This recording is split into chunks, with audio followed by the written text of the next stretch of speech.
చేసాం. దానికి పూర్తి చేసేయమంటారా? ఈ టాపిక్ మొదలెట్టమంటారు? ఏం చేయమంటారు? ఏదైనా పర్వాలేదు మేడం, అందరికి ఉపయోగపడేటట్టు ఉండాలి మేడం. ఏదైనా అందరికి ఉపయోగపడేది. Okay madam. రత్న గారు మీ మైక్ మ్యూట్ లో పెట్టేస్తున్నాను, మేడం చెప్తుంది, కంటిన్యూ చేస్తుంది. ఓకే అండి పెట్టండి. సరే, మొన్న మనం ఈ క్వశ్చన్స్ అండ్ ఆన్సర్స్ అంటే ఎలా అయితే మరి ధ్యానంలోకి వచ్చిన తర్వాతే విశ్వశక్తి, అపారమైన విశ్వశక్తి ప్రసారం జరిగి మన ఇంద్రియాలన్నీ శక్తివంతం గావించబడి, మరి ఇన్నాళ్ళు నేను నీ ఎదుటే ఉన్నాను కానీ నీ కంటికి నన్ను చూసే శక్తి లేదు, అక్కడ కదా మీకు ఆ క్వశ్చన్స్ అండ్ ఆన్సర్స్ దగ్గర మీకు మొదలు పెట్టాను కదా.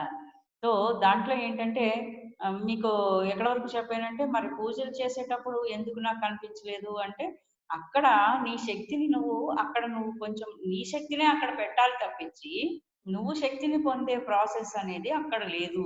అక్కడ చెప్పింది ఏంటి అంటే, ఇప్పుడు ఎవరైనా దేవతని మనం ఆవాహన చేస్తాము, పూజ చేస్తాము, మన ముక్కు పట్టుకుని అక్కడ పెట్టి అంటే ఏంటంటే, మన ప్రాణాన్ని తాత్కాలికంగా కొంత ప్రాణాన్ని అక్కడ మనం ఏదైతే దేవతని ఇన్వైట్ చేయాలనుకుంటున్నామో, ఏ పూజ ద్వారా ఏ దేవుణ్ణి అయితే ఇన్వైట్ చేస్తున్నామో, మన ప్రాణశక్తిని కొంత అక్కడ పెడితేనే దానికి కొంత శక్తి వస్తుంది అనమాట. అర్థమవుతుంది ఎందుకు దానికి కారణం అంటే, నేను మీకు ఇక్కడ ఒక ఎక్స్పీరియన్స్ చెప్తాను. ఏంటంటే, నాకు ఈ క్వశ్చన్స్ అండ్ ఆన్సర్స్ వస్తూ ఉన్న టైంలో చాలా తక్కువ టైంలో అంటే ఒక 20 రోజులు, 6 రోజుల్లోనే శ్రావణ శుక్రవారం వచ్చిందన్నమాట. శ్రావణ శుక్రవారం వస్తే ఏం జరిగిందంటే, సరే అప్పటికే ఈ పూజ అనేది ధ్యానంతో కలిపి ఎలా చేయాలి అనేది చెప్తూ వస్తున్నారు కదా. ప్రతిరోజు అవన్నీ రాసుకుంటూ ఉంటున్నాను. అవి ఇవి మిక్స్ చేసి ఈసారి మరి నాకెప్పుడు ఏంటంటే, వరలక్ష్మి వ్రతానికి అమ్మవారి బొమ్మ తయారు చేసి పెట్టి పూజ చేసుకోవటం అలవాటు. నాకు తయారు చేసుకోవటం నా చేతితో ఇష్టం అనమాట. అంటే ఆ చీర కట్టి కళ్ళు అవన్నీ నేనే పెట్టుకుని నాకైతే ఒక మనిషి ఉన్నట్టుగా అలంకారం చేసుకోవడం, తయారు చేసుకోవడం ఇష్టం. సో అట్లా చేసుకుంటూ ఈసారి ఏం చేద్దామంటే, మరి ధ్యానంలో కూడా మనకి ఎలా ధ్యానాన్ని మిక్స్ చేయాలో చెప్తూ వస్తున్నారు కదా, ఈసారి దాంతో కలిపి చేద్దామని చెప్పి మామూలుగా అంతా రెడీ చేసుకున్నాను. రాత్రి బొమ్మ అది అంతా తయారు చేసుకున్నాను, పొద్దున అన్ని పెట్టుకున్నాను, రాసుకుంటున్న పుస్తకం కూడా పెట్టుకున్నాను. కూర్చుని ధ్యానం చేస్తూ మధ్య మధ్యలో ప్రతి ఆవాహన దగ్గర నుంచి ప్రతి దానికి ధ్యానం చేస్తూ, మంత్రం చదువుతూ, ధ్యానం చేస్తూ, పూజ చేస్తూ నేను చేస్తూ మొదలు పెట్టాను అనమాట. మొదలు పెట్టిన తర్వాత అప్పటిదాకా నాకు ఏంటంటే కొంత కొంత కొంత గడిచినట్టు మనం ఆవాహయామి అంటాం కదా. ఎప్పుడు వరలక్ష్మి దేవతని అంటే ఏ పండగకి ఏ దేవుడిని మనం ఇన్వైట్ చేస్తామో ఆ దేవుడిని మనం ఆవాహన చెప్తాం కదా. సో ఎప్పుడైతే వరలక్ష్మి దేవిని ఆవాహయామి అనగానే నాకేంటంటే, నేను ఇదంతా కళ్ళతో చూస్తున్నాను. ఇంతలావు గోల్డ్ కలర్ లైట్ ఈ రైట్ బ్రెయిన్ లోంచి ధబీమని లోపలికి దూకి, నేను అక్కడ కూర్చుని నేనేమనుకుంటున్నాను, ఏంటి ఇదేదో లైట్ ఏదో వచ్చింది ఏంటి అనుకుని, సరేలే అని నేను అలాగే నా ధ్యానము పూజ ప్లస్ 2 కలిపి కంటిన్యూ చేస్తున్నాను. కంటిన్యూ చేస్తుంటే ఇంకా అక్కడి నుంచి నాకు వచ్చే సమాధానాలన్నీ లోపల నుంచి వస్తున్నాయి. ఏంటి, ఇప్పుడు మనం పసుపు వేస్తాము, కుంకుమ వేస్తాము, గంధం వేస్తాము, ఇవన్నీ వేస్తాం కదా. అక్కడి నుంచి నాకు లోపల నుంచి ఏమొస్తుందంటే, ఎప్పుడైతే ఈ లైట్ లోపలికి వచ్చిందో అప్పటి నుంచి నీకు పూసుకో, నీకు రాసుకో, నీకు చేసుకొని వస్తాం. అంటే నాకు భయం వేసింది అనమాట. యాక్చువల్గా చెప్పాలంటే అప్పుడు నాకు అంత పరిణితి లేదు, నాకు అంత అర్థం కూడా కాలేదు. ఇదేంటి నాకు పూసుకో, నాకు రాసుకో, నాకు చేసుకొని వస్తున్నావు, నేను రమ్మనేది నాలోకి కాదు, నేను ఏదైతే తయారు చేసి పెట్టుకున్నానో దాంట్లోకి రమ్మన్నాను కానీ నాలోకి రమ్మని నేను అడగలేదు అన్నాను. అంటే ఆ మాట అన్న తర్వాత ఎలా అయితే ఈ రైట్ బ్రెయిన్ లోంచి లోపలికి ఆ గోల్డ్ కలర్ లైట్ దూకిందో మళ్ళీ అలాగే వెళ్ళిపోయి బయటకు వచ్చేసిన తర్వాత నేను ఎదుర్కొంటూ తయారు చేసి పెట్టుకున్న బొమ్మలోకి మళ్ళీ అటు వెళ్ళటం కూడా నేను చూశాను. చూసిన తర్వాత ఇంకా అక్కడి నుంచి సమాధానాలు అటు నుంచి వస్తున్నాయి, ఎదురు నుంచి వస్తున్నాయి అనమాట. సో అంటే మనం ఏమనుకుంటాం అంటే, భగవంతుడిని మన ఎదురుకుండా పెట్టుకుని పూజించుకుని చూసుకోవడానికే మనం ఇష్టపడతాం కదా. అమ్మ బాగుంది అయితే అట్నుంచి సమాధానాలు వస్తుంటే ఆ ఎనర్జీయే ఆ లక్ష్మీదేవే వచ్చిందని నేను ఫీల్ అయ్యాను. సరే పూజ అంతా అయిపోయింది. అన్ని ఆ రోజు కూడా వచ్చిన పని రాసుకుంటూ వచ్చాను. అంటే కొన్ని పూజల్లో కొన్ని పండగల్లో స్పెసిఫిక్‌గా కొన్ని ఉంటాయి కదా! హ్మ్. మామూలు డైలీ చేసే పూజ కంటే కొన్ని పండగల్లో చేసేది కొంచెం వేరేగా ఉంటుంది కదా! దానికి ఆహ్, నైవేద్యాలుంటాయి, తోరాలుంటాయి, ఇట్లాంటివన్నీ ఉంటాయి కదా! సో, అవన్నీ ఎందుకు అని ప్రతీదీ నేను అడుగుతూ వస్తున్నాను. వాటికొచ్చిన ఆన్సర్ అంతా రాసుకుంటూ ఉన్నాను. అయిపోయింది. అయిపోయిన తర్వాత నేనేమనుకుంటున్నానంటే పొద్దున్న నేను తెల్లవారుజామున 3 గంటలకి ఆ టైంకి కూర్చొని నేను ఇదంతా పూజంతా చేసేటప్పటికి 6 అయింది. 6 అయితే ఏంటంటే మనం మామూలుగా వంట చేసిన తర్వాత మహానైవేద్యం పెట్టిన తర్వాత అప్పుడు ఉద్వాసన చెప్తాం కదా! ఏ దేవతకైనా ఆ మహానైవేద్యం పెట్టిన తర్వాత కానీ, సాయంత్రానికి కానీ పంపించేస్తాం. వాడికి ఉద్వాసన అంటే వెళ్లి రమ్మని చెప్పడం అన్నమాట. అట్లాగా నేను నాకు అప్పటిదాకా అంతే తెలుసు. కానీ నాకు అటునుంచి సమాధానాలు వస్తూ ఉన్నప్పుడు అప్పుడేంటంటే 6 గంటలకు పూజ అయిపోయింది. అన్నీ రాసేసుకున్నాను. అయితే ఇంక నేను ఎళ్ళొస్తాను. టాటా బై బై అనొచ్చింది. ఇదేంటిది నాకు అర్థం కాలేదు. మరి మనం ఇంకా వంట అవ్వలేదు. నైవేద్యం పెట్టాలి. అప్పుడే ఎలా ఎళ్ళిపోతారు? ఇలా ఎలా ఎళ్ళిపోతారు అప్పటికి నాకున్న అవగాహన అంతే. సో, అయిపోయింది. అదంతా అయిపోయింది. నేను తర్వాత మళ్ళీ వంట చేసుకున్నాను. ఏదో నా తృప్తి కోసం నేను పెట్టుకునేది చేసుకున్నాను. అంతా అయిపోయింది. ఆ రోజంతా అయిపోయిన తర్వాత మొన్నాడు పొద్దున మళ్ళీ మామూలుగా రోజు ఉదయాన్నే మన పూజ మంత్రాలు తర్వాత ఒక 9, 10 అయిన తర్వాత ధ్యానం చేయడం పెట్టుకున్నాం కదా! ఆ టైము. ఆ టైంలో ధ్యానం చేసేటప్పుడు నాకొచ్చిన క్వెషన్ ఏంటంటే, అసలు నిన్న రమ్మనంగానే వచ్చిందేంటి? పొమ్మనంగానే పోయిందేంటి? అసలు ఏం జరిగింది నిన్న? ఆ ముందు రోజు అడగడానికి ఖాళీ లేదనమాట. మొన్నాడు క్వెషన్ చేసుకున్నాను నేను ధ్యానంలో. ప్రతీదీ క్వెషన్ చెయ్యి నీకన్నీ చెప్తామంటున్నారు కదా! సో, క్వెషన్ చేసుకున్నప్పుడు క్లియర్‌గా నాకొచ్చిన సమాధానం ఏంటంటే, ఏ దైవ శక్తి అయినా, ఏదైనా అంటే ప్రకృతిలో ప్రతీదీ సమస్తము పంచభూతాలతో తయారైందే. మనిషి శరీరం కూడా పంచభూతాత్మకమైందే. అంటే పంచభూతాలతో తయారైందే. ఏ దేవతా శక్తినైనా రమ్మనంగానే వచ్చేది ఎక్కడికి అంటే తను ఎక్కడైతే పూర్తిగా రావటానికి ఆ ఎనర్జీ రావటానికి ఏదైతే రిసీవ్ చేసుకోవడానికి ఏదైతే మ్యాచ్ అవుతుందో అక్కడికి రావడానికే అక్కడే ఎక్కువగా రాగలదు. అంటే మీరు మీరు తయారు చేసుకున్న బొమ్మలు కానీ ఏదైనా అవన్నీ కూడా ఏదో ఒక మెటల్‌తోనో ఏదో ఒక దాంతో తయారయ్యేవే కానీ పూర్తిగా పంచభూతాత్మకమైనవి ఏవి కాదు కదా! సో, అప్పుడు నాకు ఆ రోజు ఇచ్చిన ఇన్ఫర్మేషన్ ఏంటంటే ఆహ్, మీరు తయారు చేసుకున్న బొమ్మలు కానీ, మీరు తయారు చేసుకున్న వస్తువులు కానీ అవన్నీ కూడా మనిషి శరీరంలాగా పంచభూతాలతో తయారైనవి కావు. కాబట్టి ఏంటంటే వాటిల్లోకి రమ్మన్నప్పుడు అవి ఎంతవరకైతే రిసీవ్ చేసుకోగలిగేవో ఎనర్జీని అంత మాత్రంగానే కంట్రోల్ అయిపోయి వస్తుందన్నమాట ఎనర్జీ రావడం కూడా.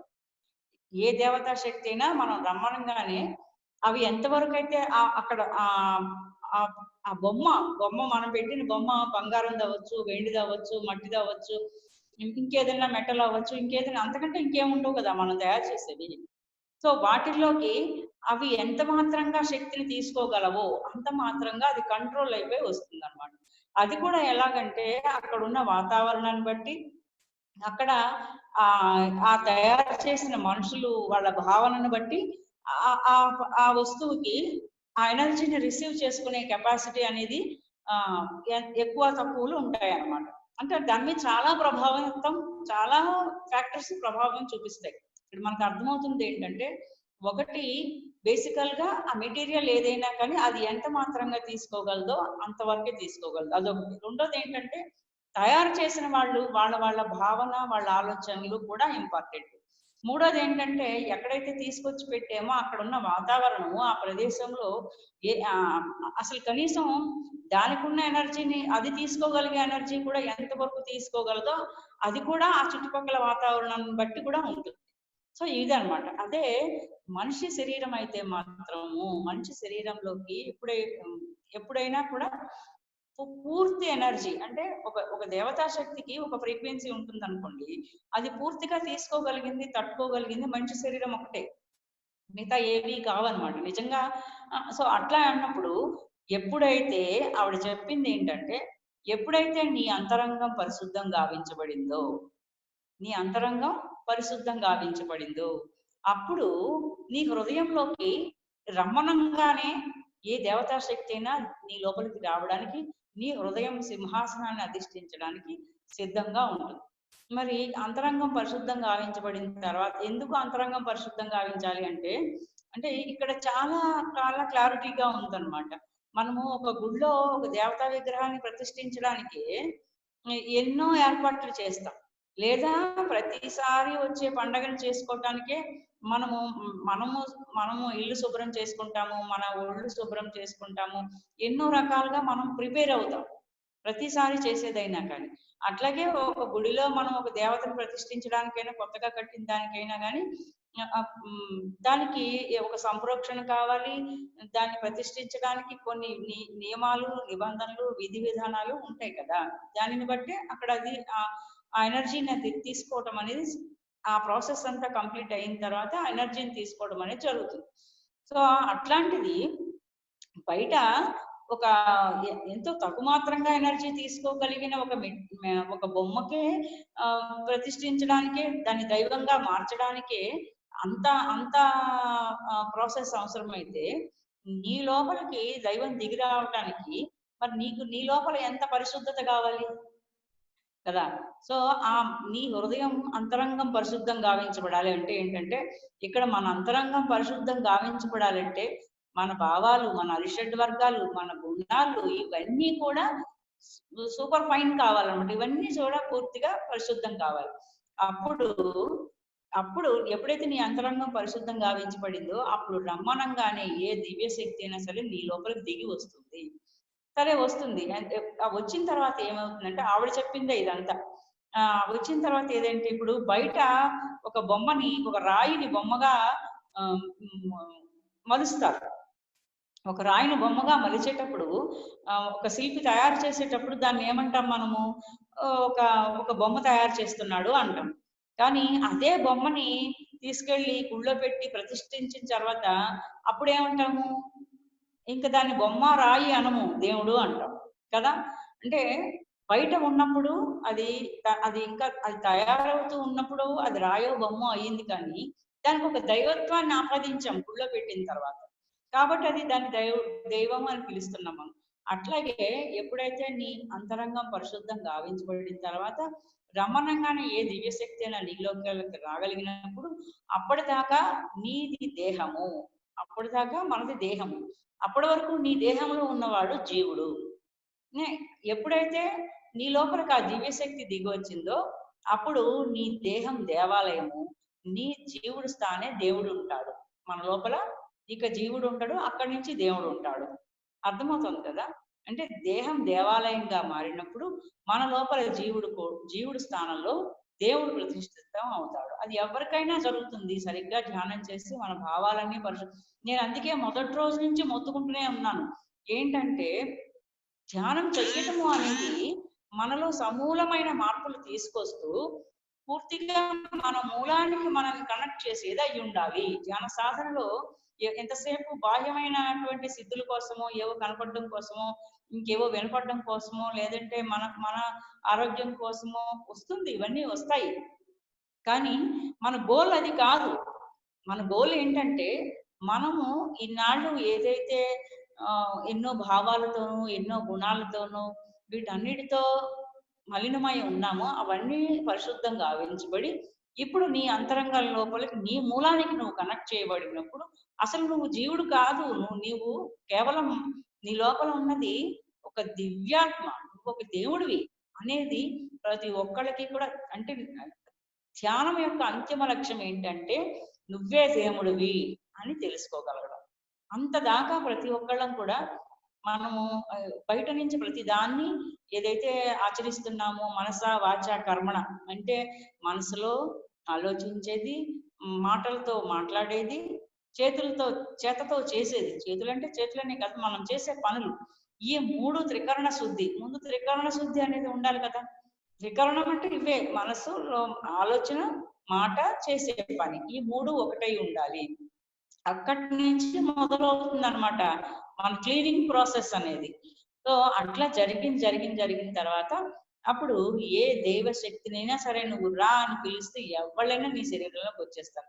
అది నేను అప్పుడు ఆ ఎక్స్పీరియన్స్ అయిన తర్వాత ఆ మొన్నాడు నాకు అడిగితే చెప్పబడింది అనమాట. ఎప్పుడైతే నీ అంతరంగం పరిశుద్ధంగా గావించబడుతుందో అప్పుడు రమ్మనంగానే ఏ దివ్యశక్తి అయినా నీ లోపలికి రావడానికే సిద్ధంగా ఉంటుంది. ఎందుకంటే మనిషి శరీరం మాత్రమే దివ్యశక్తిని తీసుకోగలిగినటువంటి పంచభూతాలతో నిర్మితమైంది కాబట్టి ప్రతి మనిషి శరీరం కూడా ఆ దివ్య శక్తిని చక్కగా రిసీవ్ చేసుకోగలదు, బయట మనం తయారు చేసుకున్న వస్తువు కంటే కూడా.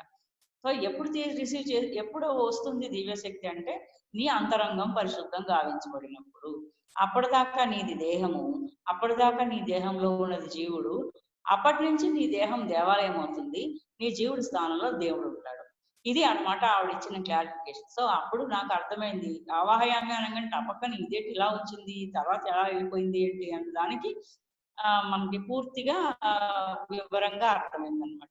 సో ఆ తర్వాత ఏంటంటే ప్రతి ఒక్కళ్ళకి దైవం అయిపోయామంటే మనకేదో 4 చేతులు వచ్చేసి ఇంకా అక్కడి నుంచి మనకేదో గుడి కట్టేసి పూజలు చేస్తారని కాదు అర్థం.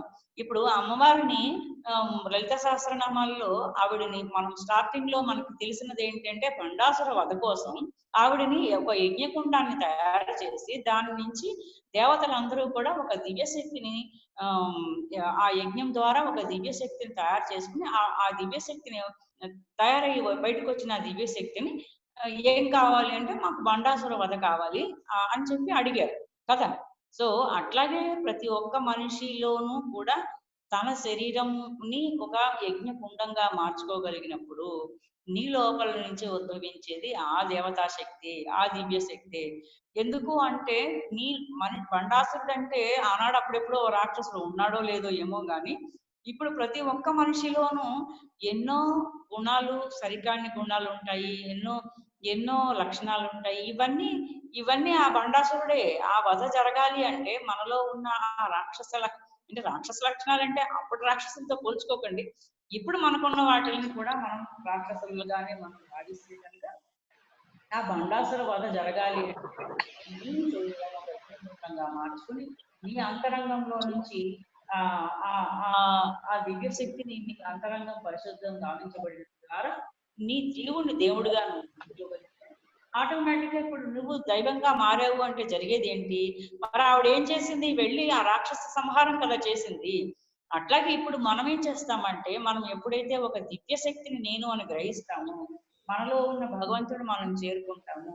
ఇప్పుడు మన ద్వారా జరిగేది కూడా లోక కళ్యాణాలే అవుతాయి. అది కూడా లోక కళ్యాణం కోసమే కదా అమ్మవారిని వాళ్ళు కూడా పుట్టించింది. ఎందుకు? లోక కళ్యాణం కోసమే, బండాసుర వధ కోసమే.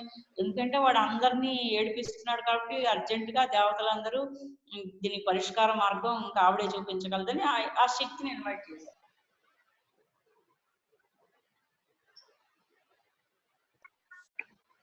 మనం ఎప్పుడైతే మన లోపల ఉన్న దైవాన్ని మనం కలుసుకుంటామో మన జీవుడి స్థానంలో దేవుడు కనుక ప్రతిష్ఠితం అయినప్పుడు మన ద్వారా జరిగేవన్నీ లోక కళ్యాణాలే. అంటే ఇవాళ మనం వెళ్ళి ఆవిడలాగా కత్తించుకుని ఎక్కడో యుద్ధం చెయ్యక్కర్లేదు. ఇవాళ మనము మన సమాజంలో మనం చేసే ప్రతి మంచి పని కూడా లోక కళ్యాణంలో భాగమే. మన మాట ద్వారా మంచి చెప్పచ్చు, మన పని ద్వారా మంచి చెయ్యొచ్చు. అలాగే మనం మన చుట్టుపక్కల ఉన్న సమాజాన్ని ఎలా అయితే ఆ రోజున ఆ దుష్టత్వాన్ని పారద్రోలడానికి ఆవిడ ఎలా అయితే సంహారం చేసిందో అలాగే ఈ రోజు ప్రతి ఒక్క మనిషిలోనూ ఉన్న ఆ సరికాని గుణాలన్నింటినీ సరిదిద్దాలి అంటే కేవలం ధ్యానం ఒకటే మార్గం, మరి ఇంకేది మార్గం కాదు. ఒక ధ్యానం ద్వారానే మాత్రమే మనిషి సమూలంగా తనని తాను మార్చుకోగలడు. నువ్వు యజ్ఞాలు చేయి, యాగాలు చేయి, పూజలు చేయి, మంత్రాలు చేయి, జపాలు చేయి, ఏది చేసినా కానీ పూర్తిగా అవన్నీ కూడా కొంత వరకే పనిచేస్తాయి. కానీ పూర్తిగా నిన్ను దైవంగా మార్చేది మాత్రం ధ్యానం ఒకటే.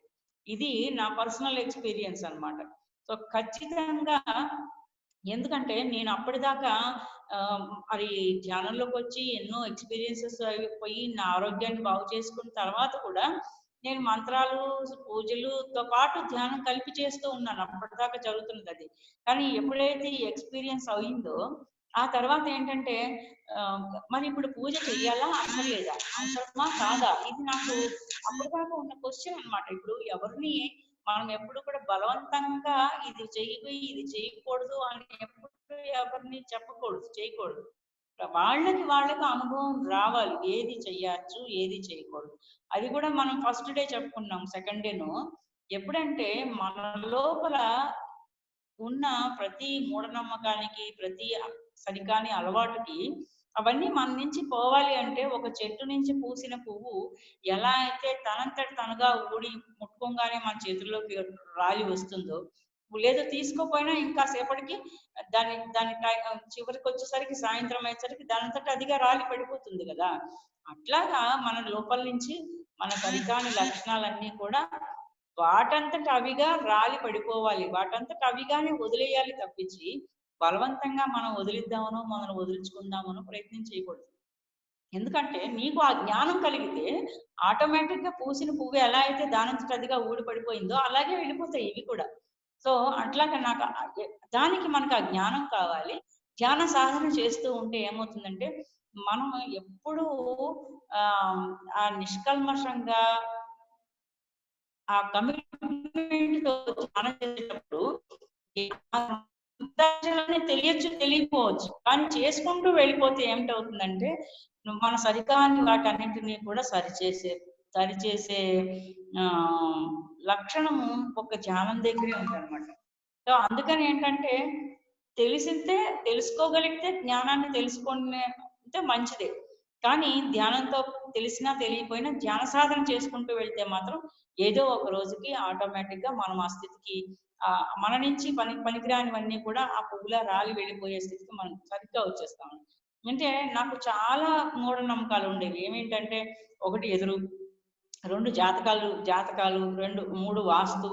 ఇవి ఇంకా అసలు నాకు ఉన్న దాని మీద, ఆ శాస్త్రాలన్నిటి మీద నాకు ఉన్నంత పిచ్చి ఇంకా ఎవరికి ఉండేది కాదు. దానికోసం ఏంటంటే ఎవరు బాగా చెప్తారని ఒకళ్ళకి 10 మంది దగ్గరికి తీసుకువెళ్ళటము, చూపించటము. అట్లాగే వాళ్ళు సరిగ్గా చెప్తున్నారో లేదో నేను కూడా కొంత నేర్చుకుని, ఎవరైనా చెప్తుంటే నేర్చుకుని కొన్ని పుస్తకాలు చదివి, ఆస్ట్రాలజీకి సంబంధించిన పుస్తకాలు, వాస్తుకి సంబంధించిన పుస్తకాలు చదివి కొంత ప్రాక్టీస్ చేయడం. దాంట్లో ఏంటంటే నిజంగానే చాలా మంది కొత్తల్లో, ఇవన్నీ నేను తెలుసుకుంటున్న కొత్తల్లో చాలా మందికి వాస్తు కూడా చెప్పిస్తుండేదాన్ని. వచ్చి అడిగేవారు ఎక్కడ పెట్టమంటారు, ఇల్లు కట్టుకునేటప్పుడు ప్లాన్ చూపించడం కానీ, లేదంటే ఇంకా తర్వాత వాళ్ళ జాతకాలు తీసుకొచ్చి చూపించడం కానీ. అంటే అవన్నీ కూడా చేశాను, నేను స్టడీ చేశాను, ఎవరికైనా చెప్పాను కూడా. అంటే అంత ఇంట్రెస్ట్ అనమాట వాటి మీద, అంత నమ్మకం. ఎస్ ఇవన్నీ కరెక్ట్ అన్నంత నమ్మకం.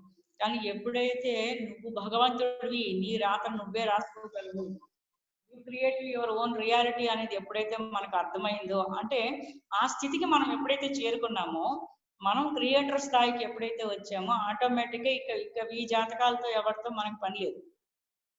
సో అవన్నీ ఏంటంటే ఒకే రోజు తెలుసుకున్నంత మాత్రం తెల్లారంగానే పోవు. ఫస్ట్ మనం బాగా సాధన చెయ్యాలి, మనలో శక్తి బాగా నిండాలి. ఆ తర్వాత మనం మొదటి నుంచి చెప్తూనే ఉన్నాం, ఆ నాడీ మండలాన్ని శుద్ధి చేస్తుంది, చక్రాస్ అన్నింటినీ క్లీన్ చేస్తుంది.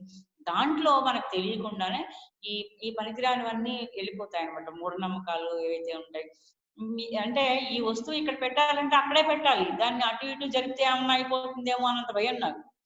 అంటే దాని మీద అంత ఆ మూఢనమ్మకాల మీద అంత బలంగా ఉండేదండి. సో అట్లాగా ఎన్ని పూజలు, ఎన్ని వ్రతాలు, ఎన్ని నోములు, ఎన్ని మంత్రాలు, ఒకటని కాదు అనమాట. ఆల్మోస్ట్ ఇంచుమించుగా అన్ని శాస్త్రాల మీద ఎంతో కొంత సాధన చేసేసి ఎంతో కొంత అవగాహన తెచ్చుకుని దాన్ని మళ్ళీ తీసుకెళ్ళి వాళ్ళు ఎవరన్నా వాస్తు అడిగితే చెప్పడం, జాతకాలు అడిగితే చెప్పడం, ఇట్లాగా. సో ఎందుకు ఇవన్నీ అంటే, ఒకటి మన అజ్ఞానాన్ని పారద్రోలడానికి. స్ట్రైట్ గానే పోవచ్చు కదా, నాకు ఎందుకు ప్రతిదాని గురించి నేను బేసికల్ గా ఇంత వర్క్ ఎందుకు చేయాల్సి వచ్చిందని నేను ఎప్పుడైతే అనుకున్నానో, నాకు అప్పుడు ధ్యానం తెలిసిన తర్వాత బాగా ఈ ఆన్సర్స్ వచ్చినప్పుడు నాకు అర్థమైంది ఏంటంటే, ప్రతి దాని పట్ల ఎంతో కొంత మినిమం అవగాహన ఉండడం కోసము నాకు అవన్నీ నేను నేర్చుకోవడం, నాకు అవన్నీ ఇంట్రెస్ట్ ఉండడం. అంటే ఈ వేళ ఎవరే ప్రశ్న అడిగినా సమాధానం చెప్పగలుగుతున్నాం కదా. సో అంటే ఎందుకు నాకు అంత ఇంట్రెస్ట్ ఉండింది, ఎందుకు నేను అన్ని ప్రతిదాన్ని ఎందుకు నేర్చుకుంటూ వచ్చాను, ప్రతిదీ ఎందుకు తెలుసుకున్నాను అనడానికి నాకు ఇవాళ ఇప్పుడు కనిపించిన కారణం ఏంటంటే, గత 15 సంవత్సరాలుగా సో ఆనాడు ఉన్న ఆ నాలెడ్జ్ తర్వాత ధ్యానం తర్వాత ఏం జరిగింది, సో ఎక్కడెక్కడ ఏ మార్పులు జరిగాయి, ఒక మంత్రం ఎక్కడి దాకా తీసుకెళ్తుంది, ఒక ఒక పూజ ఎక్కడి దాకా తీసుకెళ్తుంది, ఒక ధ్యానం ఎక్కడి దాకా తీసుకెళ్తుంది అన్న కనీసపు అవగాహన ధ్యానం తర్వాత అక్కడేం జరిగింది ఇక్కడేం జరిగింది, ఈ రెండు ప్యారలల్ గా రెండు అనుభవాలు కలగడము, రెండింటిని కంపేర్ చేసుకుంటూ మినిమం జ్ఞానాన్ని నేను పెంచుకుంటూ రావడం వల్ల ఏంటంటే ఈ రోజు అన్నిటి పట్ల ఒక మినిమం జ్ఞానం అయితే ఉంది కొంతవరకు, ఎవరు ఏ ప్రశ్న అడిగినా చెప్పగలం. సో కారణం అదనమాట. అంటే ఏంటంటే మనము ఏది చేసినా వృధా పోదు, కానీ ధ్యానంలోకి మాత్రం ఫైనల్ గా రావాలి, అక్కడే కూర్చోకూడదు. ధ్యానం చేస్తే ఏంటవుతుందంటే అక్కడేముంది ఇక్కడేముంది అని తెలుసుకోవటం కోసం మనము అది కూడా చూడటంలో తప్పలేదు, కానీ తెలుసుకున్నాక వదిలేయాలి. అదే పట్టుకుని అందులోనే మూర్ఖంగా అందులోనే ఉండకూడదు. సో ఆ మూర్ఖత్వం తగ్గాలి, మనకి ఇవన్నీ వదిలిపోవాలి అంటే ఖచ్చితంగా ప్రతి ఒక్క వ్యక్తి ధ్యానం చేసి తీరవలసిందే.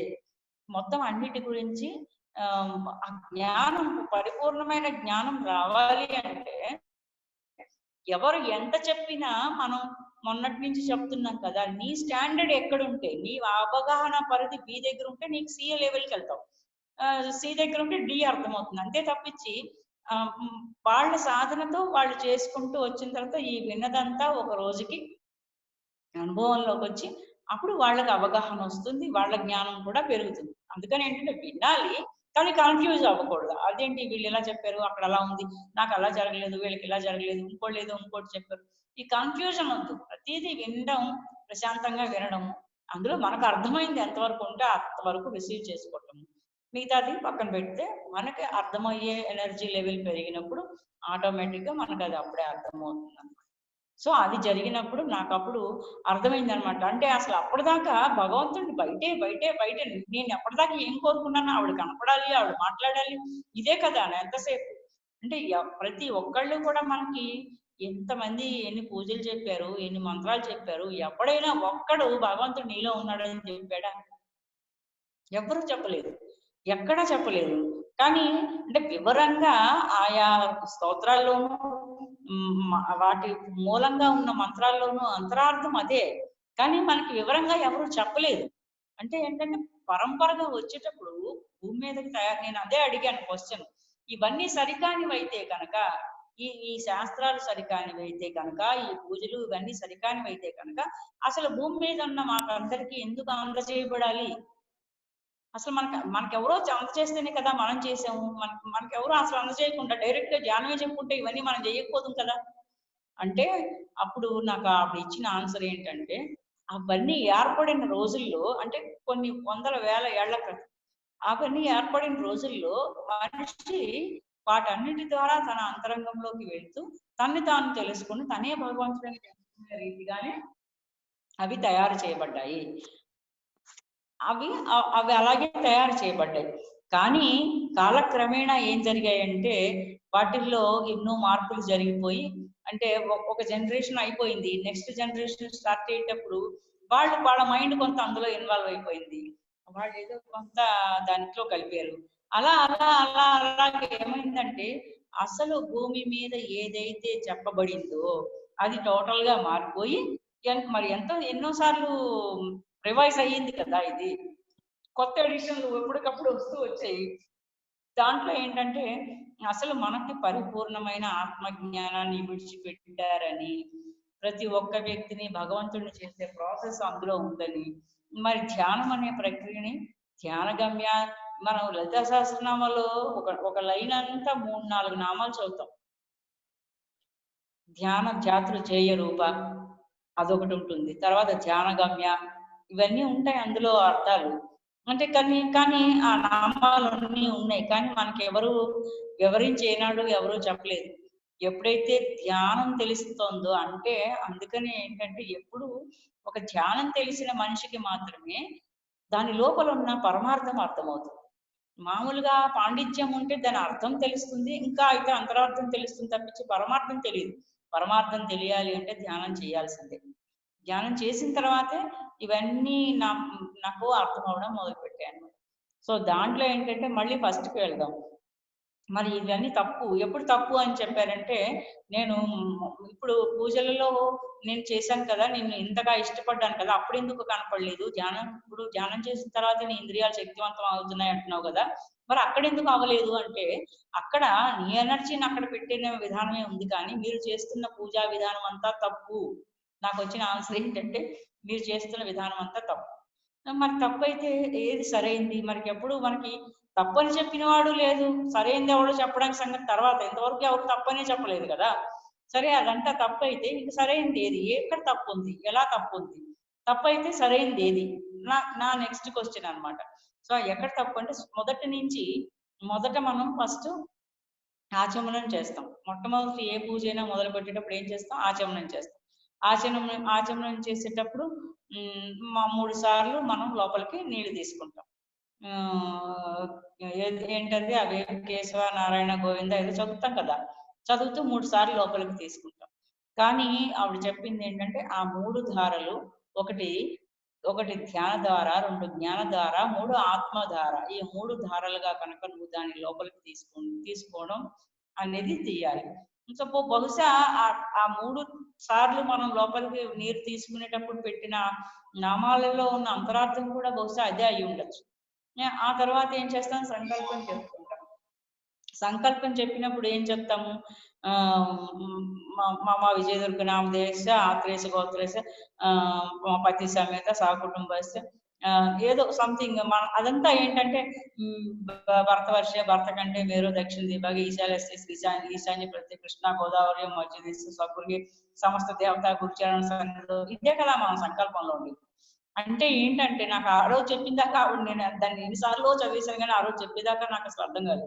ఏంటంటే, దీంట్లో ఏముంది? నువ్వు చెప్తున్న సంకల్పంలో నీ అడ్రస్ ఉంది.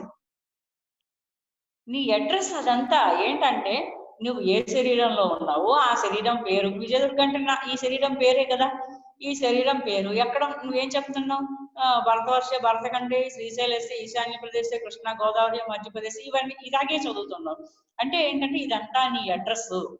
ఇప్పుడు అమెరికాలో ఉన్నవాడు కృష్ణా గోదావరి మధ్యప్రదేశ్ శ్రీశైలస్ ఈశాన్య ప్రదేశ్ అని చదువుకుంటారా? అది సూట్ అవ్వదు కదా. మరి అసలు అక్కడికి అంటే గుడ్డెద్దు చేలో పడ్డట్టు ఓ పుస్తకాన్ని ఫాలో అయిపోతున్నాం మనం. అది కనీసం మన అడ్రస్ అన్న విషయం కూడా మనకు తెలియలేదు. సంకల్పం ద్వారా నువ్వేం చెప్తున్నావంటే, నీ శరీరము ఎక్కడుందో, ఏ ఇంట్లో ఉందో, ఏ కుటుంబంలో ఉందో, ఏ ఊళ్ళో ఉందో, ఏ దేశంలో ఉందో దాని అడ్రస్ చెప్తున్నావు నువ్వు. కానీ నీ అడ్రస్తో నాకు పని లేదు. ఎందుకు పని లేదు అంటే, నేను నిన్ను గుర్తించేది నీ ఆత్మ యొక్క శక్తిని బట్టే గాని నీ శరీరంతో కాదు. మరి ఎన్నో వేల కోట్ల జనాలు ఉన్నారు కదా.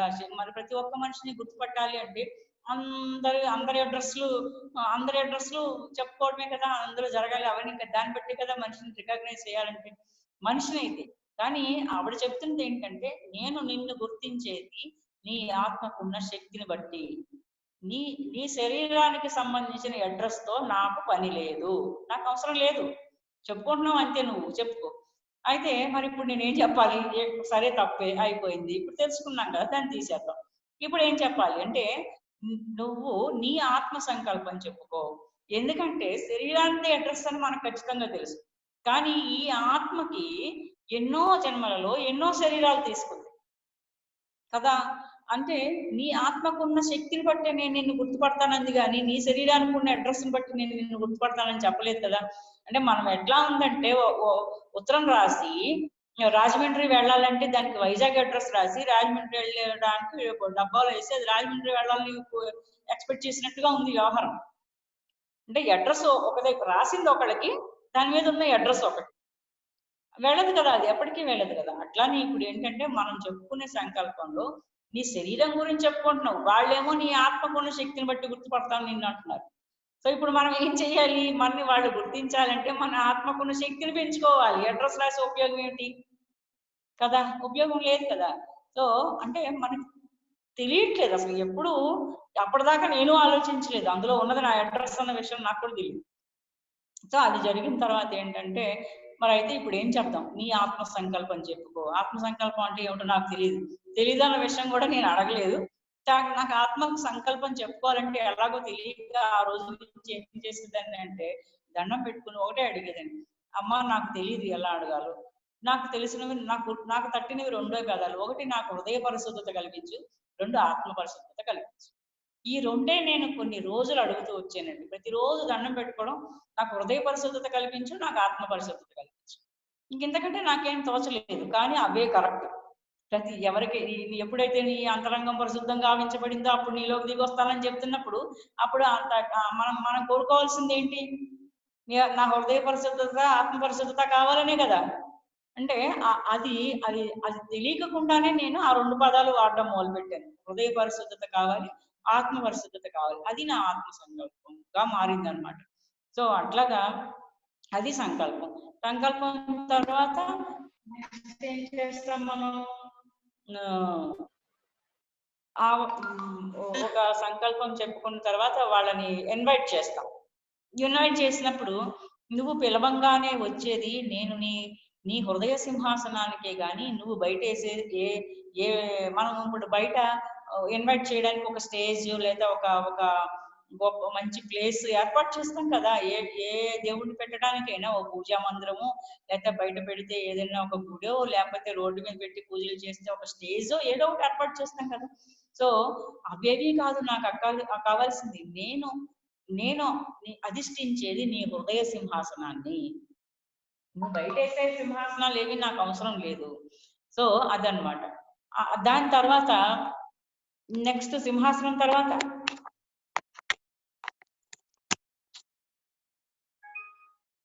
సో అలాగా ఆ సింహాసనం అనేది చెప్పిన తర్వాత ఇంకా నాకు చాలా చాలా డౌట్లు వచ్చేవి. నిత్య పూజలో ఉంటాయి కదా, మనం ఏం చేస్తాము, పంచామృతాలతో అభిషేకం చేస్తాము. అంటే అది స్నానం. పంచామృతాలతో అభిషేకం అంటే పైనుంచి కిందకి పోసేదే కదా. నాకేమనిపించేదంటే ఎవళ్ళైనా మనిషి గాని దేవుడు గాని ఎవళ్ళైనా సరే పాలతో గాని నెయ్యితో గాని దేంతో గాని పెరుగుతో గాని వీటితో స్నానం చేస్తారా?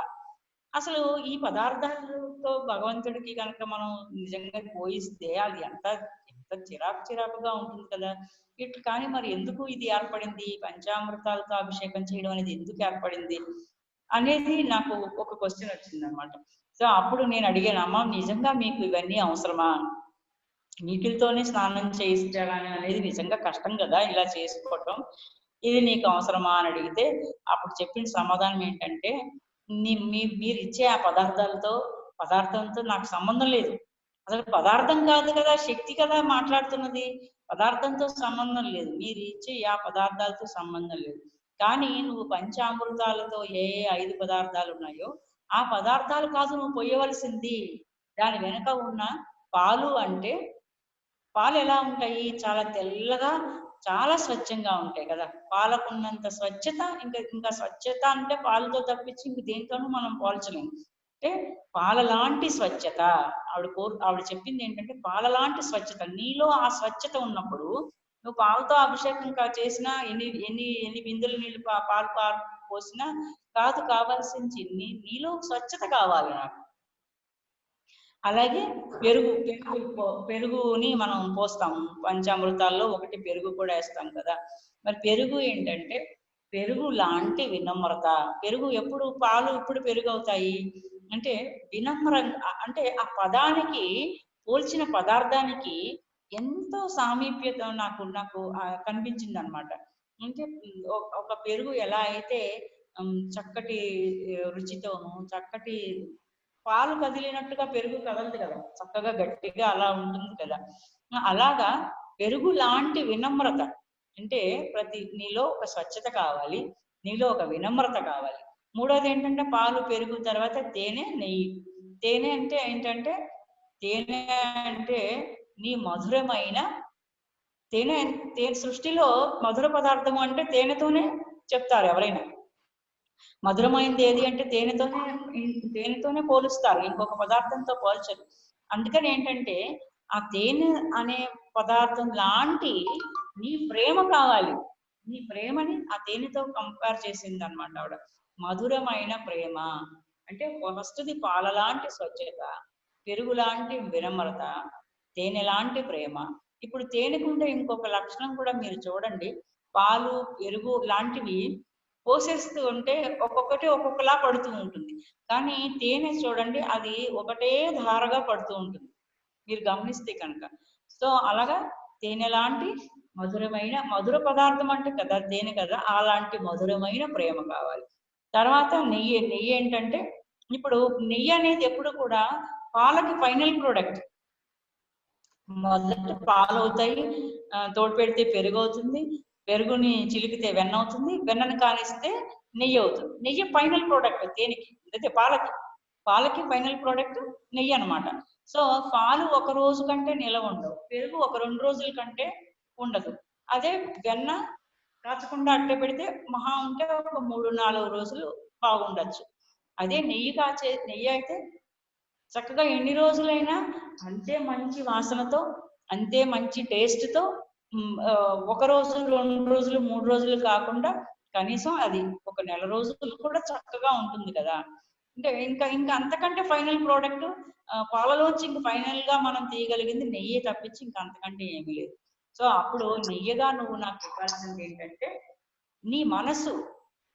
అంటే నీ మనసు ఎలా ఉండాలి, అంతటి అంతటి స్వచ్ఛంగా, అంతటి రుచితోను, అంతటి వాసనతోను, అంతగా చిరిగి ఇంక అందులోంచి ఇంకేమి రాకూడదు అనమాట. ఫైనల్ ప్రోడక్ట్ ఏదైతే అయ్యిందో అదే. సో స్వచ్ఛత, పాలలాంటి స్వచ్ఛత, పెరుగులాంటి వినమ్రత, తేనె లాంటి మధురమైన ప్రేమ, నెయ్యి లాంటి నీ స్వచ్ఛమైన మనసు. దీనిని కనుక నువ్వు అయితే ఐదోది ఏంటి అంటే నాకు తెలియదు, మనం ఐదో దాంట్లో ఎన్నో పళ్ళ రసాలు పోస్తాము, పంచదారలు వేస్తారు, ఇవన్నీ వేస్తారు. చాలా మంది డ్రై ఫ్రూట్స్ కూడా కలిపి వేస్తూ ఉంటారు. ఇవన్నీ అంటే అసలు ఇవేమీ కాదుటండి. ఐదో అమృతం ఏంటంటే సృష్టిలో మనిషి శరీరంలో 70% నీరు ఉంటుంది. ప్రతి మనిషి నాగరికత నీటి పక్కనే డెవలప్ అయ్యింది.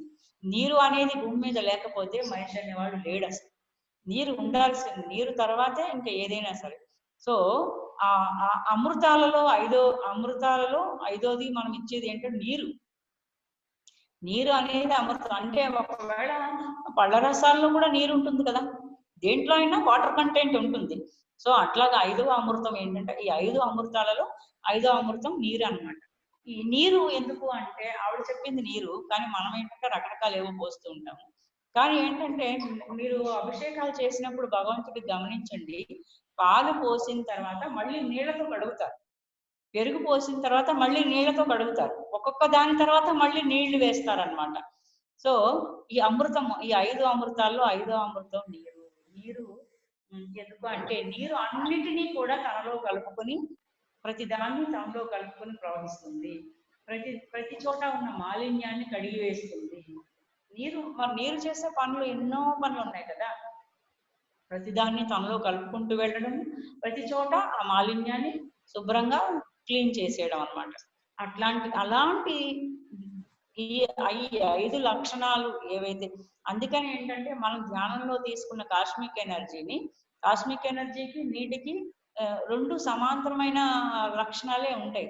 అందుకనే మనం విశ్వశక్తిని మనం తీసుకున్నప్పుడు విశ్వశక్తిని ఆ గంగతో పోలిస్తారనమాట. గంగ అంటే నీరు కాదు, ఆకాశగంగ అంటే పైనుంచి మనం తీసుకునే విశ్వశక్తి అన్నమాట. సో అందుకనే విశ్వశక్తికి నీటికి రెండిటికి చాలా దగ్గర లక్షణాలు ఉంటాయి అన్నమాట. సో అట్లాగా ఈ 5 అమృతాలుగా నువ్వు నాకు సమర్పించాల్సింది, నీ నుంచి నేను ఎక్స్పెక్ట్ చేసేది ఏంటంటే ఇవి కనుక ఇస్తే, మనం భగవంతుడికి ఇలా అయ్యి చూపిస్తే అవి వాటిని వాళ్ళు ఆనందంగా స్వీకరిస్తారు. సో దాని తర్వాత ఏంటంటే అభిషేకం చేస్తాము, అయిపోయింది. ఆ తర్వాత మనము బట్టలు ఇస్తాం కదా. మనం అంటే శ్రావణ శుక్రవారానికి రోజు కూడా వస్త్రం సమర్పయామి అంటాము, ఏదో ఒకటి తీసుకెళ్ళి దాని మీద వేస్తాము. అలాగే శ్రావణ శుక్రవారానికి అయితే మనం కొత్త చీర కనుక్కుంటాం, అక్కడ తీసుకెళ్ళి పెట్టి దాన్ని మనమే మళ్ళీ తిరిగి కట్టుకుంటాం. సో మరి ఈ వస్త్రం ఏంటి, నేను కదా తీసి కట్టుకుంటున్నాను, నువ్వేం తీసుకోవట్లేదు కదా, మరి ఈ వస్త్రం ఏంటి నాకు అర్థం కాని విషయం. అందులో ఉన్న పదాలన్నీ కూడా ఎందుకు పెట్టబడ్డాయో నాకు కావాలి, అదే అనమాట నా క్వశ్చన్స్. సో ఈ వస్త్రం ఏంటి అంటే మనిషికి తన శరీరాన్ని కప్పుకునడానికి ఆడైనా మొగైనా ఒక్క మనిషి మాత్రమే బట్టలు వేసుకునేది. ఏ జంతువు బట్టలు వేసుకోదు కదా కదా.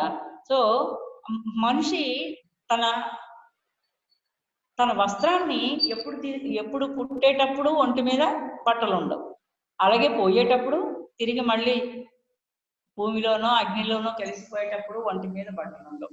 కానీ ఈ మధ్యలో మాత్రమే మనిషి ఒంటి మీద ఉన్న బట్టని ఎప్పటికీ తీయలేం, ఎప్పటికీ తీయం.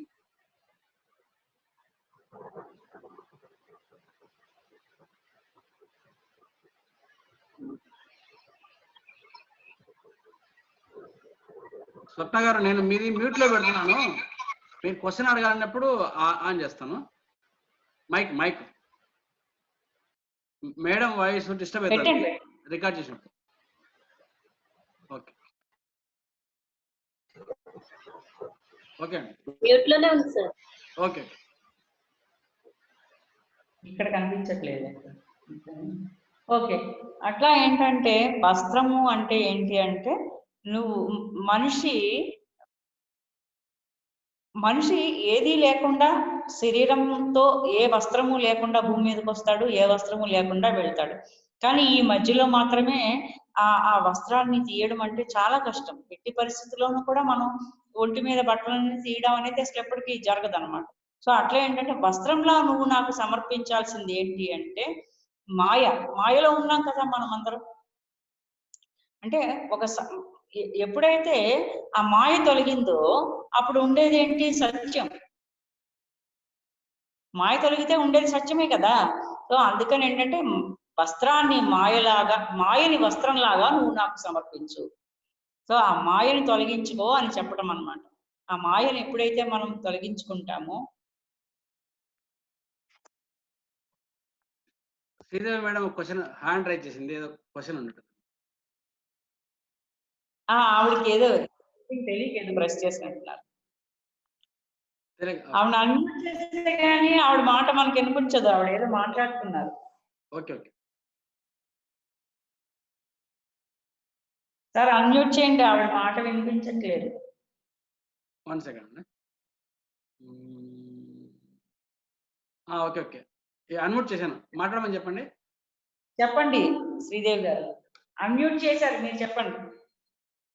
అసలు నాకు ఏదో రాంగ్ నొక్కేసారని తప్ప నేనేమి డిస్టర్బ్ చేయలేదు. కంటిన్యూ లేదు, మీది హ్యాండ్ రైజ్ అయింది అంటే మీరు క్వశ్చన్ ఏమన్నా అడగాలనుకుంటారు. అది ఎలా పోతుంది?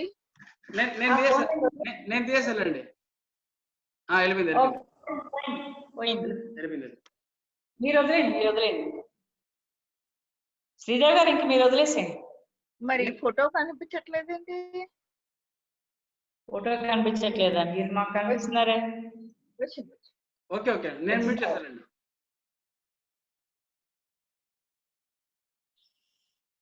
ఓకే, ఇప్పుడు అంటే మాయని వస్త్రంగా నువ్వు నాకు సమర్పించు. ఒట్టి చీరిచ్చి మనం తిరిగి మనం కట్టుకోవడం కాదు కావాల్సింది. నువ్వు ఏ మాయలో అయితే కొట్టుకుంటున్నావో, ఏదైతే నేను అన్న మాయ నీ లోపల ఉంటుందో ఆ మాయని నువ్వు వస్త్రంలా నాకు సమర్పించు. ఎప్పుడైతే మనం మాయని కనుక మన నుంచి తొలగించుకుంటే, భగవంతుడికి మనం మాయని సమర్పించేస్తే మిగిలేది సత్యమే. ఇప్పుడు ఆ సత్యాన్ని మనం మాయలో ఉన్నంత కాలం సత్యం గోచరం అవ్వదు. అర్థమవుతుంది కదా. సో ఇది నాకు ఎప్పుడు అర్థమైందంటే, ఇక్కడ నుంచి మళ్ళీ ఇంకో దాంట్లోకి వెళ్తున్నాను, క్షమించండి.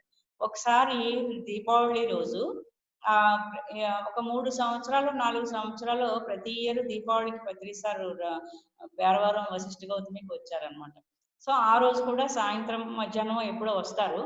నేను పొద్దున్నే 9, 8:30 ఆ టైంలో నా చేతికి ఏదో పుస్తకం వచ్చింది, తీసి చదువుతున్నాను.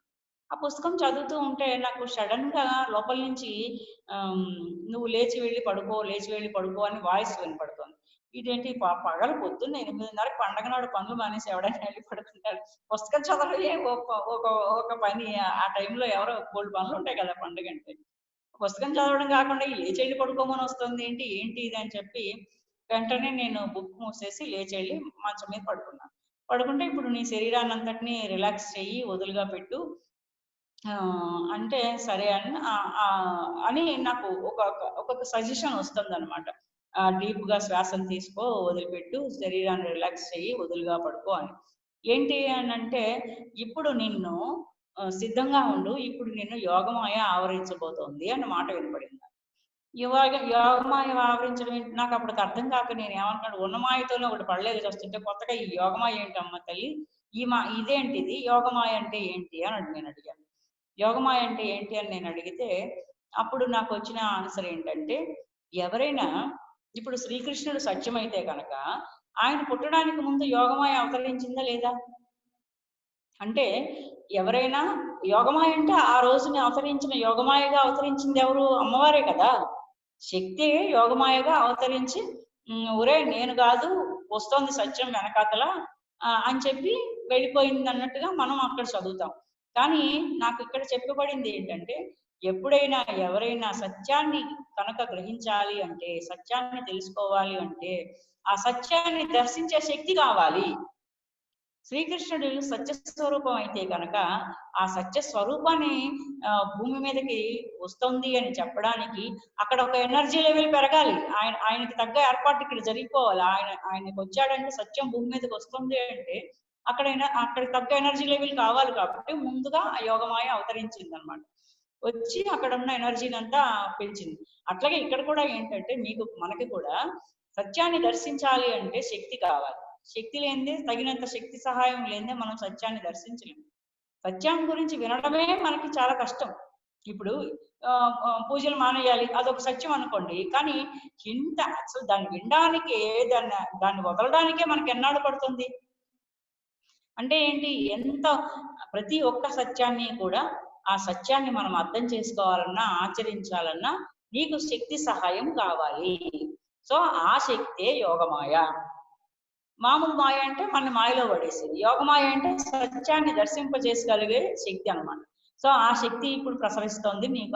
సరే అన్నాను, కాసేపు ఎనర్జీ ఫ్లో అయిపోయింది. ఒక 10 నిమిషాలు ఎంతసేపు జరిగింది. ఆ జరిగిన తర్వాత అయితే ఇప్పుడు ఏం జరుగుతుంది అని అడిగాను. ఇది అయిపోయిన తర్వాత ఏం జరుగుతుంది అని అడిగితే ఏంటంటే, ఇక నుంచి నీ ఆత్మకు సత్యాన్ని దర్శించే శక్తి పెరుగుతుంది అని చెప్పారు. అంటే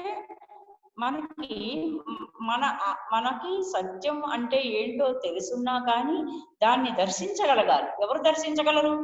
కళ్ళకి మాయ గమ్మినవాడు ఎవడు సత్యం దర్శించలేడు కదా.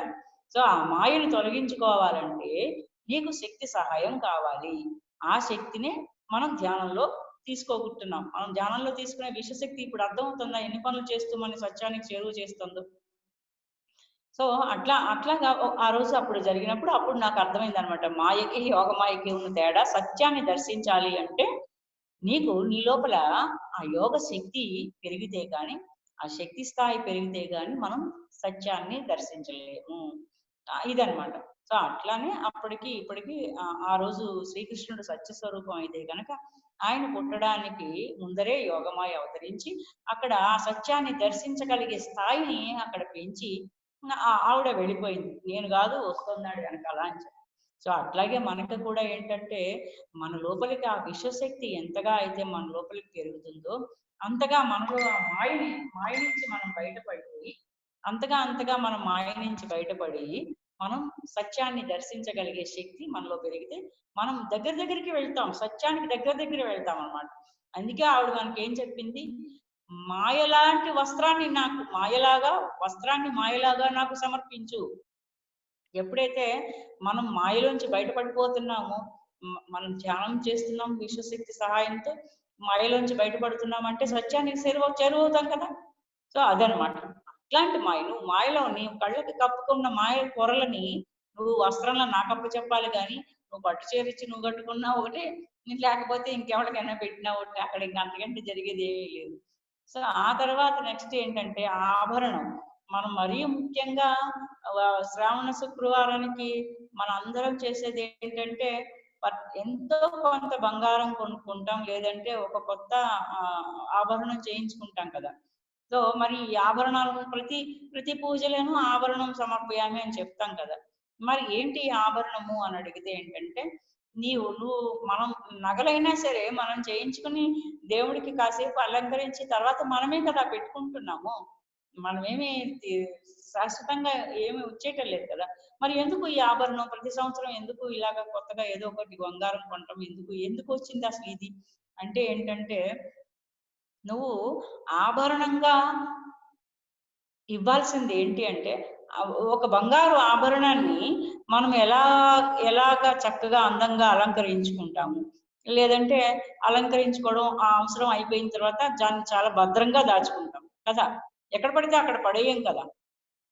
ఆ బంగారంతో చేసిన ఆభరణాన్ని చాలా చక్కగా అందంగా అలంకరించుకుంటాం, అవసరం అయిపోయిన తర్వాత భద్రంగా దాని లోపల దాచిపెడతాం. అట్లాగే ఏంటంటే ఎలా అయితే నువ్వు ఒక బంగారు ఆభరణాన్ని అలంకారంగా మార్చుకుంటున్నావో, అందంగా నీకు కనిపించే ఆభరణంగా తీర్చిదిద్దుకుంటున్నావో, ఆ ఆభరణాన్ని తిరిగి చాలా చక్కగా సేఫ్ గా దాచుకుంటున్నావో, అంత జాగ్రత్తగా నీ మాటని నువ్వు ఆభరణంగా నాకు సమర్పించగలవు. అంటే మన మాటని ఆభరణంగా మార్చుకోవాలి. వాక్కుని ఆభరణంగా నువ్వు మార్చుకోవాలి. అంటే ఒక ఒక బంగారు ఆభరణాన్ని అలంకరించుకుంటే ఎంత అందంగా ఉంటుందో అంత అందంగా నీ మాట ఉండాలి. ఒక బంగారు ఆభరణాన్ని ఎలా పడితే అలా ఎక్కడ పడితే అక్కడ పడేయకుండా జాగ్రత్తగా ఓ బీరువాలో దాచి తలుపు తాళం ఎలా వేస్తామో నీ మాటను కూడా అంత జాగ్రత్తగా నువ్వు వాడాలి. అవసరం లేనప్పుడు బీరువాలో పెట్టి తాళం వేసినట్టుగా నోరు కూడా మూసుకోవాలి. లేదంటే ఇప్పామంటే మన మాట అందంగా అలంకరించుకున్న ఆభరణంలా ఉండాలి. అదనమాట. వాక్కుని ఆభరణంగా మార్చి ఇవ్వు. అంతేగాని నువ్వు ఏ బంగారంతో ఆభరణం తెచ్చినా నాకేం అక్కర్లేదు. అసలు దేవతలందరూ శక్తి స్వరూపాలైతే వాళ్ళేం మనలాంటి శరీరాలతో లేనప్పుడు ఇంకా ఆభరణాలు, బట్టలు, పసుపులు, కుంకాలు వీళ్ళతో సంబంధం ఏముంది? లేదు కదా అసలు. సో అదనమాట. ఆ తర్వాత ఏంటంటే మనము కుంకంతో పర్టికులర్ గా అమ్మవారికి పూజలు చేసినప్పుడు కుంకంతో పూజలు చేస్తాం. మరి ఈ కుంకంతో పూజ చేయడం అంటే ఏంటి అంటే దానికి చెప్పిన సమాధానం ఏంటంటే, నువ్వు ఎప్పుడైనా సరే కుంకం పూజ చేసిన తర్వాత, పూజ అయిపోయిన తర్వాత ఏం చేస్తాము, అదే కుంకాన్ని మనం తిరిగి మళ్ళీ పెట్టుకుంటాం కదా. మనం పెట్టుకుంటాం, మళ్ళీ అందరికీ కూడా పెడతాం కదా. అంటే ఏంటంటే కుంకం ఏ కలర్ లో ఉంటుంది? ఎర్రగా ఉంటుంది. ఏ కుంకుమైనా సరే ఎర్రగా ఉంటుంది. అంటే ప్రతి మనిషిలోనూ కూడా అగ్నిలా, అంటే ఎర్రగా ఉండేది, అగ్నిలా ప్రజ్వరిల్లేది అహంకారము. మనిషిలో అగ్నిలా ప్రజ్వరిల్లేది అహంకారము. అహంకారాన్ని పోగొట్టుకోవాలి అంటే జ్ఞానాన్ని కలిగి ఉండాలి. కాబట్టి జ్ఞాన కుంకుమతో నన్ను అర్చించి తిరిగి మళ్ళీ పెట్టుకున్న ప్రతిసారి నీకు నువ్వు జ్ఞాపకం చేసుకో, నేను ఈ క్షణం నుంచి జ్ఞానాన్ని కలిగి ఉన్నాను. అంటే అహంకారాన్ని జ్ఞానంతో కనుక మనం పోగొట్టుకుని అర్చించితే, జ్ఞానం అనే కుంకుమతో అర్చించి తిరిగి నన్ను ధరించిన ప్రతిసారి నేను ఇక నుంచి జ్ఞానాన్ని కలిగి ఉన్నానని గుర్తు చేసుకుని అగ్నిలా ప్రజ్వరిల్లే అహంకారాన్ని జ్ఞానం అనే కుంకుమతో అర్చించు. అంటే జ్ఞానంగా మార్చుకో, అహంకారాన్ని విడనాడు. మరి ప్రతిసారి పెట్టుకోవడం ఎందుకు అంటే, ఏ క్షణం మర్చిపోకుండా, అహంకారం అనేది ఏ క్షణాన్నైనా మనకు తిరిగి ప్రతిసారి రావడానికి అవకాశం ఉంటుంది. అదొకటే అవకాశం ఉన్నది. ఆఖరి క్షణం వరకు, చచ్చిపోయే ఆఖరి క్షణం వరకు కూడా అహంకారం అనేది మనం ఏమరపాటుగా ఉన్నామంటే మనకి వెంటనే మన లోపలికి రావడానికి అవకాశం ఉంటుంది. అందుకని ప్రతిరోజు బొట్టు పెట్టుకోవడం, లేకపోతే అసలు మన కల్చర్ లో బొట్టు పెట్టుకోవడం అనేది ఎందుకు వచ్చిందంటే, జ్ఞానం అనే కుంకుమతో అర్చించు, ధరించిన ప్రతిసారి నేను జ్ఞానాన్ని కలిగి ఉన్నానని గుర్తించు. మనం ప్రతి క్షణం నేను జ్ఞానవంతుడిని గుర్తు చేసుకోకపోతే అహంకారం మనం తిరిగి మళ్ళీ వస్తుంది అనమాట. అది దాని వెనక ఉన్న అంతరార్థము. ఆ తర్వాత ఏంటంటే అక్షింతలు కూడా మనం పూజ చేస్తాం. అక్షింతలతో కూడా పూజ చేస్తాం. అక్షింతలు అంటే ఏంటంటే కొన్ని చేతితో పట్టుకొని మనము వేస్తూ ఉంటాం కదా. అక్షింతలలా నువ్వు నాకు సమర్పించేది కామక్రోధ లోభ మోహ మదమాశ్చర్యాలని అరిషడ్ వర్గాలని అక్షింతలుగా నువ్వు నాకు సమర్పించు. అంటే మనలో వాళ్ళు ఏం కోరుకుంటున్నారు, మనలో ఉన్న పనికిరానివన్నిటినీ కూడా తిరిగి వాళ్ళకి అర్పించేస్తే, ఒక దైవానికి అర్పించేస్తే తిరిగి మనకు అటు నుంచి వచ్చేవి ఏంటి, అవన్నీ సరికాని వాటిని అన్నిటిని ఇచ్చేస్తే దైవశక్తితో అవన్నీ సరి అయిన లక్షణాలుగా ట్రాన్స్ఫార్మ్ చెంది తిరిగి మనకి అందించబడ్డం. ఇందులో ఈ ప్రాసెస్ లో అదే కదా కనిపిస్తోంది.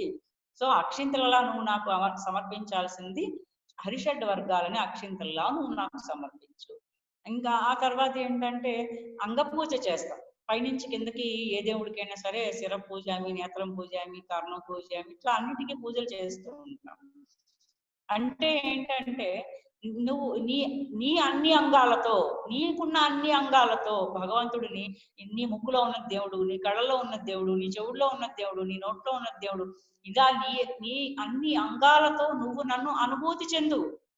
మనం ఏం చేస్తున్నామంటే బయట ఎక్కడో బొమ్మ మీద అక్కడ పువ్వు అక్కడ పువ్వు అక్కడ పువ్వు పెట్టి అలంకరిస్తున్నాం, పూజ చేస్తున్నాం. కానీ మనకి చెప్పబడింది ఏంటంటే నన్ను బయట పెట్టి నాకు పూజ చేయడం కాదు నువ్వు కావాల్సింది, నీకున్న అన్ని అంగాలతో ప్రతి అంగంలో ఉన్నది భగవంతుడే అని గుర్తించు, నువ్వు అనుభూతి చెందు. అది మనం చేయాల్సిన అంగపూజ. మాకు ఎదురకుండా కాదు, అంగపూజ మన నిజం చెప్పాలంటే మనకి మనం చేసుకోవాలి. అందుకనే మనకి చాలా మనం నమ్మకం చపకం వీటన్నిటిలో కూడా ఏముంది, మన లోపల 3 దేవతలు ఉన్నారు అంటారు. అంటే మన ప్రతి అణువులోనూ కూడా ఎక్కడెక్కడ ఏ భగవంతుడు ఏ రూపంగా ఉన్నాడో, కంటికి దర్శించే శక్తినిచ్చేది భగవంతుడే, ముక్కుకి వాసన చూసే శక్తినిచ్చేది భగవంతుడే, నోటికి మాట వెనక ఉన్న శక్తినిచ్చేది భగవంతుడే, చెవుకి ఆ వినికిడి శక్తినిచ్చేది భగవంతుడే. సో వీటన్నిటిని ప్రతి దాని వెనకాల ఉన్న ఆ భగవంతుడిని గుర్తించు, దాన్ని నువ్వు అంగపూజగా నువ్వు అనుభవించు, ఇది అన్నమాట చెప్పింది. సో ఆ తర్వాత మనము నెక్స్ట్ ఎక్కడికి వస్తాము, ఫైనల్ గా ఇట్లాగా అనుభూతి చెందిన తర్వాత ఏదో కొన్ని నామాలతో మనం అర్చిస్తాము. అర్చించిన తర్వాత పూర్తిగా పూజని కంప్లీట్ చేసేస్తాం, నైవేద్యం పెట్టేస్తాం, తర్వాత హారతి ఇచ్చేస్తాం, తాంబూలం ఇచ్చేస్తాం, ఇవన్నీ చేసేస్తాం కదా. సో అక్కడ ఏంటంటే హారతి అంటే ఏంటంటే కర్పూరాన్ని వెలిగించి మనము దేవుడి చుట్టూగా తిప్పుతాం కదా, దాన్ని హారతి అంటాం. ఈ ఎక్స్పీరియన్స్ కి నాకేంటంటే ప్రతిదీ కూడా ఇందులో చెప్పబడినవన్నీ కూడా విడివిడిగా చాలా అక్కడ వేరే సార్లు ఎక్స్పీరియన్స్ అయ్యింది. సో అప్పుడు ఆ ఎక్స్పీరియన్స్ తర్వాత ఇది చెప్పినప్పుడు నాకు 2 సరిగ్గా టాలీ అయ్యాయి అనమాట. ఎస్ ఇది కరెక్టే అనిపించింది. ఏంటంటే ఒకసారి మేము మా మేనకోడలు పెళ్ళైన తర్వాత ఆ అమ్మాయిని దింపడానికి చెన్నై వెళ్ళి అక్కడి నుంచి ఒకరోజు దర్శనానికి కంచి వెళ్ళాం. కంచి వెళ్తే ఏంటంటే కంచిలో దర్శనానికి వెళ్ళినప్పుడు లోపలికి వెళ్ళేటప్పుడు బయట అక్కడ అంతా చిన్న ప్యాకెట్లలో కర్పూరం అమ్ముతున్నారు. కర్పూరం అమ్ముతూ ఉంటే చూశాను, కానీ ఒక 10 రూపాయల ప్యాకెట్ నేనేం కొనలేదు. నాకేంటంటే అటు కన్ఫ్యూజన్ నాకు చిన్నప్పటి నుంచి ఉంది. ఏంటంటే భగవంతుడి దగ్గరికి వెళ్ళేది పూజలు పట్టి కొబ్బరికాయలు పట్టుకెళ్ళాలా, ఈ పువ్వులు పట్టుకెళ్ళాలా, అసలు ఇవన్నీ పట్టుకెళ్తేనే దేవుడు ఒప్పుకుంటాడా లేకపోతే ఒప్పుకోడా, ఇలాంటి వితండ భావన ఎప్పుడు బుర్రలో తిరుగుతూ ఉండేది అనమాట.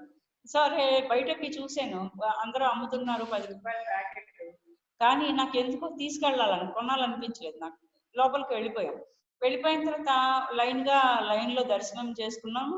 దర్శనం చేసుకుని దండం పెట్టుకున్న తర్వాత అమ్మవారికి మనం లైన్ కి అంటే గర్భగుడికి ఎదురుకుండా ఒక చెక్క ర్యాంప్ ఉంది అనుకుంది. ఆ చెక్క ర్యాంప్ లాంటిది ఉంటే ఎవరైనా అడ్డం లేకుండా మనం అటు తిరిగి వచ్చి ఇటు కూర్చోవచ్చు అనమాట. సరే అక్కడి నుంచి ఏ గుడికి వెళ్ళినా మనం ధ్యానం చేయటమే మనం చేస్తాం కదా. సో అక్కడ దండం పెట్టేసుకుని ఇలా తిరిగి వచ్చి ఎదురుకుండా గర్భగుడిలో ఉన్న దేవుడికి ఎదురుకుండా ఉన్న ఆ చెక్క ర్యాంప్ మీద కూర్చుని కళ్ళు మూసుకొని ధ్యానానికి కూర్చున్న తర్వాత నాకు ఏమైంది, 10 రూపాయలు పెట్టి కర్పూరమే కదా అందరూ తీసుకొస్తుంది, నాకు ఎన్ని అహంకారమా, నాకేంటి ఇంత పొగరు, ఎందుకు 10 రూపాయలు పెట్టి నేను ఎందుకు కర్పూరం తేలేకపోయాను అనేసి నాకు లోపల అనిపించింది. ఎందుకు నేను తేలేదు, ఏమిటి అసలు దీని వెనకాల నాకున్న లక్షణం ఏంటి, నాకు ఏమైనా పొగరు ఉందా, అహంకారం ఉంది, తీస్తే ఏం పోయింది, 10 రూపాయలే కదా, ఏమైంది, అందరితో పాటు అందరూ చేస్తున్న పని మనమే చేస్తాము అని నాకు ఎందుకు తీసుకురావాలనిపించలేదు అని అనుకున్నాను. కళ్ళు మూసుకుని ధ్యానానికి కూర్చోగానే ఎప్పుడైతే ధ్యానానికి కూర్చున్నా అప్పుడు నాకు జరిగింది ఏంటంటే హార్ట్ లోంచి నేను క్లియర్ గా చూశాను అనమాట కళ్ళతో. హార్ట్ లోంచి ఒక జ్యోతి వచ్చింది బయటికి, ఈ సైజ్ లో ఉంది ఇలాగా జ్యోతి అనమాట. ఆ జ్యోతి వచ్చి ఏదో సినిమాలో చూపిస్తారండి, ఏమని అలా లోపలికి వెళ్ళిపోయి గర్భగుడిలోకి వెళ్ళిపోయి అమ్మవారి విగ్రహం చుట్టూతా ఇలా 3 సార్లు తిరిగేసి మళ్ళీ తిరిగి లోపలికి వచ్చేసిన తర్వాత అప్పుడు ఏంటో బాగుంది, ఎక్స్పీరియన్స్ బాగుంది అనుకుని ఎంజాయ్ చేశాను, కానీ అది ఏమిటో నాకు అర్థం కాలేదు. ఆ తర్వాత ఇవి చెప్పబడినప్పుడు ఇక్కడికి అక్కడికి చాలా గ్యాప్ ఉంది, చాలా సంవత్సరాల తర్వాత జరిగాయి ఇవన్నీ కూడా, ఒకదాని తర్వాత ఒకటి జరిగాయి. సో ఇక్కడ ఇవి చెప్పినప్పుడు నేను మర్చిపోయాను అసలు ఆ ఎక్స్పీరియన్స్ ని. కానీ ఇక్కడ చెప్పినప్పుడు ఏం చెప్పారంటే, నువ్వు నీ ఆత్మను హారతిలాగా భగవంతుడు చెప్తూ మనం ఆత్మ ప్రదక్షిణ నమస్కారం కూడా చేస్తాం, కానీ ఏం చేస్తాం అక్కడ లేచి నుంచుని అందరూ 3 సార్లు గుండ్రంగా తిరగండి అని అని పంతులు గారు చెప్తాడు. మనం కూడా పుస్తకాలను చదువుకుంటాం, లేచి మన చుట్టూ మనమే గిరగడ తిరుగుతూ ఉంటాం అన్నమాట. కానీ అక్కడ ఏంటంటే నీ నీ ఆత్మని ఆ భగవంతుడి చుట్టూ తిప్పినప్పుడు ఏం జరుగుతుంది అంటే అనుభూతి భగవంతుడివి అని అనుభూతి చెందాలంటే ముందు బాహ్యంగా కొన్ని మార్చుకు రావాలి కదా. ఒకేసారి తెల్లారంగానే ఎన్లైటన్ అయిపోయి ఎస్ నేను దేవుణ్ణి అనేసేయడం అనేది సినిమా ఏం కాదు కదా. అంటే ఏంటంటే వరిషడ్ వర్గాలను సమర్పించు, మాయని సమర్పించు, నీ ఆత్మని హారతిలాగా మార్చు. ఇవన్నీ ఒక్కొక్కటి చేసుకుంటూ రావటానికి, మార్చుకుంటూ రావడానికి చాలా చాలా కాలమే పడుతుందండి. ఊరికే ఏం కాదు, ఇదంతా ఒక సాధన. ఈ సాధన అంతా కంప్లీట్ అయ్యాక ఎస్ నేనే భగవంతుడిని అన్న అనుభవం అప్పటికి కంప్లీట్ గా పూర్తవుతుంది అనమాట. సో అట్లా ఏంటంటే ఎందుకు కర్పూరాన్లాగా నువ్వు నీ హారతిని, కర్పూరంలాగా నీ ఆత్మని నాకు సమర్పించు అని ఎందుకు అన్నారు అంటే కర్పూరం ఒకటే మొత్తం కాలిపోతుంది, అవశేషం ఏది ఉండదు. కర్పూరం కాలిపోయిన తర్వాత అవశేషం ఏది ఉండదు. ఒక ఒత్తి కాలినా అక్కడ బూడిద మిగులుతుంది, ఇంకోటి ఏది కాలినా ఏదైనా మిగులుతుంది, కానీ కర్పూరం కాలిన తర్వాత ఏది మిగలదు. నీ ఆత్మని హారతిలాగా భగవంతుడికి అర్పించిన తర్వాత అక్కడ ఇంకా నువ్వు అనేది లేవు కదా. ఎలా అందుకనే వాళ్ళు సిమిలర్ గా పోల్చిన పదార్థం కూడా ఎంత చక్కగా సూట్ అయిపోయిందో అన్నమాట. అలాగా నీ ఆత్మని హారతిగా మార్చు, కర్పూరంగా హారతిగా, కర్పూర హారతిగా మార్చు అని అర్థం. సో ఇంకా నేను అన్నది లేదు అక్కడ, ఉన్నది ఒకటే ఆత్మ. ఎందుకంటే దాన్ని కంప్లీట్ గా సరెండర్ చేసేస్తాం కాబట్టి కదా, పూర్తిగా దాన్ని సరెండర్ చేస్తాం. ఇంకా అక్కడ నువ్వు లేవు. ఎలా లేవు అంటే ఎప్పుడైతే కర్పూరాన్ని కాలిస్తే ఇంకా చిన్న అవశేషం కూడా అక్కడ మిగలదో అలాగా. సో అట్లా ఏంటంటే మిగతా వేటిని కాల్చినా వాటికి వాసన ఉండదండి. కానీ ఒక కర్పూరానికి మాత్రమే అది కాలుతున్నంతసేపు కూడా ఎంతో మంచి సువాసన వస్తుంది. పూర్తి అయిపోతే ఇంకా పూర్తిగా అయిపోతుంది తప్పించి ఇంకా అసలు అక్కడ అవశేషం అనేదే ఉండదు. సో ఇది అన్నమాట నీ హారతి. నీ ఆత్మని హారతిగా భగవంతుడికి అంటే ఆ సరెండర్నెస్ ఎప్పుడైతే నీకు వచ్చిందో అప్పుడు ఆ ఆత్మ ఒక కర్పూరంలాగా మంచి సువాసనతో, అంటే మంచి లక్షణాలతో ఉంటుంది. అంటే ఇక్కడ ఇంకా నువ్వు అనేది లేదు, నేను అన్నది పూర్తిగా కాలిపోయింది, ఏమీ లేదు. పూర్తిగా మనం సరెండర్ అయిపోయాం అన్నమాట. అది కావాల్సింది. ఆ లక్షణం రావాలి అంటే ఈజీగా ఇలా 3 సార్లు తిప్పేసినంత తేలిక. మనం రోజు తిప్పుతున్నాం కొన్ని సంవత్సరాల పాటు. ఎప్పటికొచ్చింది? ఎప్పుడు నీ ఆత్మని నువ్వు సరెండర్ చేసావు భగవంతుడికి? లేదా నువ్వు నమ్మిన గురువు కావు, నువ్వు నమ్మిన దైవాన్ని కావు, పూర్తిగా ఎప్పుడు సరెండర్ చేసావు? ఎన్ని సంవత్సరాలు తిప్పుతావు, కేజీలు కర్పూరాన్ని ఇస్తావు. ఎన్ని సంవత్సరాలు ఇస్తే మాత్రం ఉపయోగం ఏంటి? నీ ఆత్మని సరెండర్ చేయలేదు కదా. చేసేదాకా అక్కడ నువ్వు అన్నది పోలేదు, దేవుడు అన్నది రాలేదు. ఇది పోతే గానీ అది రాదనమాట. సో ఇది జరిగింది. అది కర్పూరం అయిపోయిన తర్వాత మనం ఏంటంటే హారతి ఇచ్చేస్తాము. తర్వాత తాంబూలము ఇస్తాం కదా. తాంబూలము ఏంటంటే తాంబూలంలో పెట్టిస్తాం అంటాం. ప్రతిదీ కూడా ఎవరికైనా ఏంటంటే చక్కగా మనకి ప్రతిదాన్ని ఎవరికైనా గౌరవప్రదంగా ఇవ్వడాన్ని, లేదా పూర్తిగా సమర్పించడాన్ని, ఏదైనా ఇవ్వడాన్ని తాంబూలంలో పెట్టిస్తాం, లేదా పువ్వుల్లో పెట్టిస్తాం అనే మాట అంటుంది. మీ వస్తువుని మీకు జాగ్రత్తగా ఇచ్చేస్తాం అనే దానికి మనం ఆ మాటను వాడతాం అన్నమాట. సో అట్లా ఇక్కడ ఏంటంటే నీ ఆత్మని హారతిగా చేసావు, అలాగే నీ మనసుని, అంటే ఇంకా అక్కడ మనసు లేదు, మనోరాహిత్య స్థితికే కదా మనం ధ్యానంలో ప్రయత్నం చేస్తున్నాం, మనోశూన్య స్థితికే కదా. ఈ మనసుని ఆ మనోశూన్య స్థితి రావాలి అంటే ఏం చేయాలంటే దాన్ని తాంబూలంలో పెట్టి నాకు ఇచ్చి, అంటే తాంబూలంలో పెట్టి ఎవరికైనా ఏదైనా ఇస్తే దాన్ని తిరిగి వెనక్కి తీసుకుంటామా? అబ్బాయి అలా కాదండి, 10 రూపాయలు అనవసరంగా 100 రూపాయలు పెట్టిస్తాను తిరిగి ఇచ్చేయండి, మళ్ళీ 10 రూపాయలు పెట్టిస్తామని తీసుకోం కదా వెనక్కి. అంటే వన్స్ ఒకసారి తాంబూలంగా మనం ఏదైనా ఇచ్చాము అంటే ఇచ్చేసాం అంతే, అది ఇంకా అందులో వెనక్కి తిరిగి తీసుకునేది ఏమీ ఉండదు అనమాట. అట్లాగా నువ్వు నాకు నీ మనసు ఇక్కడ లేదు, ఇంకా నీ మనసుతో నీకు పని లేదు. ఎందుకంటే శరీరం అనుకుంటే మనసు, ఆత్మ అనుకుంటే మనసు ఎందుకు? ఇంకా అవసరం లేదు కదా. కాబట్టి నీకు అవసరం లేదని తాంబూలంలో పెట్టి నాకు ఇచ్చేయి. తాంబూలంలో పెట్టి ఇచ్చేసిన దాన్ని తిరిగి ఇంకా అడగం కాబట్టి పూర్తిగా మనసు అనేది లేని స్థితికి నువ్వు వచ్చేయి అని చెప్పడం అనమాట. సో అలా అయిపోయిన తర్వాత మనము నైవేద్యాలు పెట్టేస్తాం. కొన్ని పండుగలకైతే పర్టికులర్ గా ఏం చేస్తాం, వాయినాలు ఇస్తాము, తోరాలు కూడా కట్టుకుంటాం చేతికి కదా. వరలక్ష్మి వ్రతానికి, తర్వాత వినాయక చవితికి, ఇట్లాంటి వాటికి తోరాలు కట్టుకుంటారు కొంతమంది. సో దీంట్లో ఏంటంటే ఈ తోరం కట్టుకోవడము, ఈ వాయనం ఇవ్వడము, ఈ రెండు ఏంటి అసలు ఎందుకు ఉన్నాయి అంటే, ఎప్పుడైతే పైవన్నీ చేసావో, పైవన్నీ అంటే ఇవన్నీ చివరకు ఉన్నాయి. తోరం కట్టుకోవడం అనేది ఎక్కడ ఉంది, మధ్యలో లేదు, చివరిలో ఉంది. తోరాలు, వాయినాలు, నైవేద్యాలు అన్ని చివరిలో ఉన్నాయి కదా. సో ఏంటంటే నువ్వు తోరం కట్టినప్పుడు చేతి కట్టుకున్న ఆ తోరం ఎలా ఉంటుంది, చక్కగా దానికి పసుపు రాసి, దారాన్ని తోరంగా మారుస్తున్నాం మనం. ఎలాగా, దానికి ఒక పసుపు రాసి అందమైన పువ్వులు కట్టి చక్కగా చేతికి కట్టుకుంటున్నాం అనమాట. అంటే ఏంటంటే పైవన్నీ కనుక నువ్వు పాటిస్తే ఈ తోరంగా నువ్వు కట్టుకోవడం ఏంటంటే, ఇక నుంచి నేను ఇలాగా శుభప్రదమైన అందమైన పనులే నా చేత చేయించబడతాయి అంటే ఇంకా నువ్వు లోక కళ్యాణానికే వినియోగించబడతావు అని చెప్పడం అన్నమాట.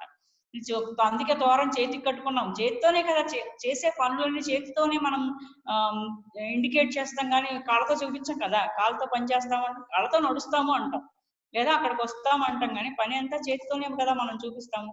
అందుకనే మనం తోరం కట్టుకోవడం కూడా చేతికే చూపించారు. అంటే అర్థం ఏంటంటే, ఇక నుంచి నేను పైవన్నీ కనుక నువ్వు పాటిస్తే, ఇక నుంచి నువ్వు చేసే పనులన్నీ కూడా శుభప్రదమైన లోక కళ్యాణం కోసం వినియోగించబడే పనులే నువ్వు చేస్తానని కంకణం కట్టుకుంటావు.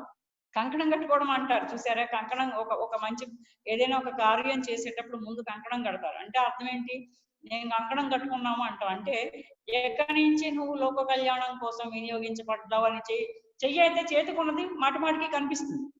కాలుకుంటే ఒంగుని చూసుకుంటే కానీ కనపడదు, లేదంటే మెళ్ళ వేసుకుంది తల ఉంచుకుని చూసుకుంటే కానీ కనిపించదు. అంటే ఏంటంటే ఇక నుంచి చూసిన ప్రతిసారి నేను ఇక మంచి పనులే చేస్తాను అని నీకు గుర్తు చేయడం కోసం అది. సో అది అయిపోయిన తర్వాత ఇలా కనుక నువ్వు చేసినప్పుడు ఫైనల్ గా వాయనం అంటే ఏంటంటే, ఇప్పుడు ఈ పైవన్నీ నువ్వు పాటించినప్పుడు ఒక మంచి పనులు అనేటువంటి ఒక లోక కళ్యాణాన్ని కంకణంగా నువ్వు తోరంగా ధరించగలిగినప్పుడు ఇప్పుడు వాయనం అనే సిద్ధులు నీకు ఇవ్వబడతాయి. అంటే ఏంటంటే ఒక ప్లేట్ లో పెట్టి వాయనం ఇస్తున్నామంటే ఏంటంటే, ఈ పైవన్నీ జరిగితే నీకు కొన్ని శక్తులు ఇవ్వబడతాయి. ఎందుకు నీ శక్తులు ఇప్పుడు మంచి పనులు చేయడానికే కదా, లోక కళ్యాణం కోసం శక్తులు ఇవ్వబడతాయి. ఎప్పుడు ఇవ్వబడతాయి, ఈ పైవన్నీ జరిగినప్పుడు. ఈ పైవన్నీ జరగాలి అంటే ఎంతో సాధన చేస్తూ అవన్నీ మార్చుకుంటూ వాటిని అలాగా మనం ఇది పూజ అంటే. ఇదేంటంటే రోజు అరగంట పావుగంట దాని ముందు కూర్చుని ఈ పదార్థాలన్నీ గబగబా వేసేసి ఓ పక్క నుంచి వస్తున్నా ఉండండి, ఓ పక్క నుంచి పాలు వచ్చే చూడండి, ఓ పక్క నుంచి స్టవ్ కట్టేయండి, ఓ పక్క నుంచి టైం వెళ్ళిపోతుంది. ఇది కాదు పూజ. నువ్వు ఇవన్నీ చేయటానికి కొన్ని సంవత్సరాలు పడతాయి. అందుకే నిత్య పూజ అన్నారు. అంటే ఓ రోజుతో అయిపోదు కాబట్టి. మనం అది ఎలా మారిపోయింది, మన దగ్గరికి వచ్చేసరికి రోజు దీపం పెట్టకపోతే అరిష్టం అయిపోతుంది, రోజు పూజ చేయకపోతే ఏదో జరిగిపోతుంది, లేకపోతే ఇంకోటి ఏదో అయిపోతుంది. ఇలా మారిపోయింది అనమాట. ఇవ్వబడింది ఎందుకు, నువ్వు కొన్నాళ్ల పాటు సాధన చేసి ఇవన్నీ కనుక సమర్పించిన తర్వాత నువ్వు ఒక శుభకర్మలు చేయడానికి నువ్వు వినియోగించబడతావు. ఆ తర్వాత ఆ శుభకర్మలు చేయడానికి నీకు కొన్ని శక్తులు కావాలి కాబట్టి నీకు వాయనం రూపంగా కొన్ని శక్తులు ఇవ్వబడతాయి. ఇది ఈ ప్రాసెస్ లో కంప్లీట్ గా ఈ ప్రాసెస్ లో చెప్పబడింది అది. సో మనకి తిరిగి ఎలా అర్థమైంది ఏంటంటే, మనం భౌతికమైన సంపదల కోసము శ్రావణ శుక్రవారం ఎందుకు చేస్తారయ్యా అంటే, ఉన్న సంపద పోకుండా కొత్త సంపద రావడానికి. అంతే కదా, ఎవరైనా చేసేది అప్పులు తీరడానికి, కొత్త ఆస్తులు కలిసి రావడానికి, అంతకంటే ఇంకేమీ లేదు. సో అట్లా ఏంటంటే ఇవి కాదండి కావాల్సింది. భౌతిక సంపద నీకు ఎంత రావాలో, ఎంత ప్రాప్తమో, ఎంత ధర్మబద్ధంగా నువ్వు వ్యవహరించావో దాని వెనకాతల నీకు ఎంతైతే ఆ ప్రాప్తం ఉందో అంత ఎప్పటికీ వస్తుంది. పడి దొరిలేసినా లేనిది రాదు, దొరలపోయినా ఉన్నది పోదు. అంటే వీటి కోసం కాదు. దసరా 9 రోజులు పూజలు చేసేటప్పుడు, ఇట్లాగే దసరా 9 రోజులు ఒకసారి ధ్యానం చేసినప్పుడు ఈ లక్ష్మీదేవి 9 రోజుల్లో లక్ష్మీదేవి అవతారం ఒక రోజు వస్తుంది కదా. ఆ రోజు ఆవిడ ఇచ్చిన మెసేజ్ ఏంటంటే, మీరు భౌతిక సంపద కోసం సంపదని లక్ష్మినిగా చూపించి అనుకుంటారు. అంటే డబ్బుల కోసమే లక్ష్మీదేవి అంటే ఎవరి గళ్ళ పెట్టి మీదన్నా, లేకపోతే ఎవరి బీరువా మీదన్నా, ఎవరి ఇంట్లో డబ్బులు ఎక్కడ ఉంటాయో అక్కడ లక్ష్మీదేవి బొమ్మే పెడతారు. అంటే లక్ష్మీదేవిని మీరు భౌతిక సంపదలకే నిలయంగా చూపిస్తున్నారు. కానీ లక్ష్మి అంటే ఏంటంటే, ఎప్పుడైతే నీ శక్తి సహస్రారానికి చేరిందో అనంతమైన సంపదలను ఇస్తుంది. సహస్రార సంపదనిస్తుంది. సహస్రార సంపద అంటే అర్థం ఏంటంటే, సహస్రారానికి చేరినప్పుడు ఎన్నో డైమెన్షన్స్, అంటే ఎన్నో, సహస్రం అంటే 1000, అనంతం అని కూడా అర్థం, 2 అర్థాలు ఉంటాయి. సో అట్లాగా ఆత్మకున్న అనంత తత్వాన్ని నీకు తెలియజేస్తూ, అనంతమైన నిధులు నీలోనే ఉన్నాయి, ఆ నిధులన్నింటినీ కూడా వెలికి తీసి నీకు అంత అలాగా మనం లక్ష్మీదేవిని అడగాలి. కానీ నువ్వు నా ఆత్మ సంపదలను మనం ధ్యానం చెప్పేటప్పుడు ఏం చెప్తున్నాము? నీ లోపలికి నువ్వు వెళ్ళు, నీలో అనంతమైన శక్తి ఉంది, ఆ శక్తిని మేల్కొల్పడానికి ధ్యానం అని చెప్తున్నామా లేదా? మరేమో భౌతికంగా సంపదకేమో డబ్బుల కోసం మాత్రం లక్ష్మీదేవిని అడుగుతున్నాము. కానీ ఆవిడ చెప్తున్నది ఏంటంటే, భౌతిక సంపదలకు నిలయం కాదు, నేను లక్ష్మి అనే నేను నీకు సహస్రార సంపదనిస్తాను. అంటే ఎన్నో అనంతమైన ఆత్మశక్తులన్నిటినీ కూడా ఇవ్వగలిగిన శక్తి అన్నమాట అర్థం. అలా మనం దాన్ని తీసుకోవాలి. కంటే ఎప్పుడు ఎవరిని కూడా జ్ఞానం అడగట్లేదు, ఎక్కడ ఏం నేర్చుకోవాలా అని చూడట్లేదు, దాని వెనక ఉన్న పరమార్థం ఏంటో తెలియట్లేదు. పోనీ అంతరార్థం తెలిసినా పర్వాలేదు, పరమార్థానికి తర్వాత వెళ్దాం, దానికి కూడా వెళ్ళలేదు. ఇవన్నీ ఎప్పుడు బయటకు వచ్చాయి? మనకి ధ్యానం తెలిసిన తర్వాత, మన లోపలికి మనం వెళ్ళిన తర్వాత, నేను ఆత్మని శరీరాన్ని కాదు అని ఎప్పుడైతే అర్థం చేసుకుంటున్నామో, ఎప్పుడైతే అనుభూతి చెందుతున్నామో, అప్పుడే మనము అసలు ఆత్మ అంటే ఏంటి, దాని తత్వం ఏంటి, దాని లక్షణం ఏంటి, ఆ ఆత్మకి ఎంత ప్రయాణం చేసి వస్తుంది, దానికి ఉన్నవన్నీ, దాని ట్రాన్స్ఫర్మేషన్ ఏంటి, ఇవన్నీ అప్పుడు మనం తెలుసుకుంటున్నాం.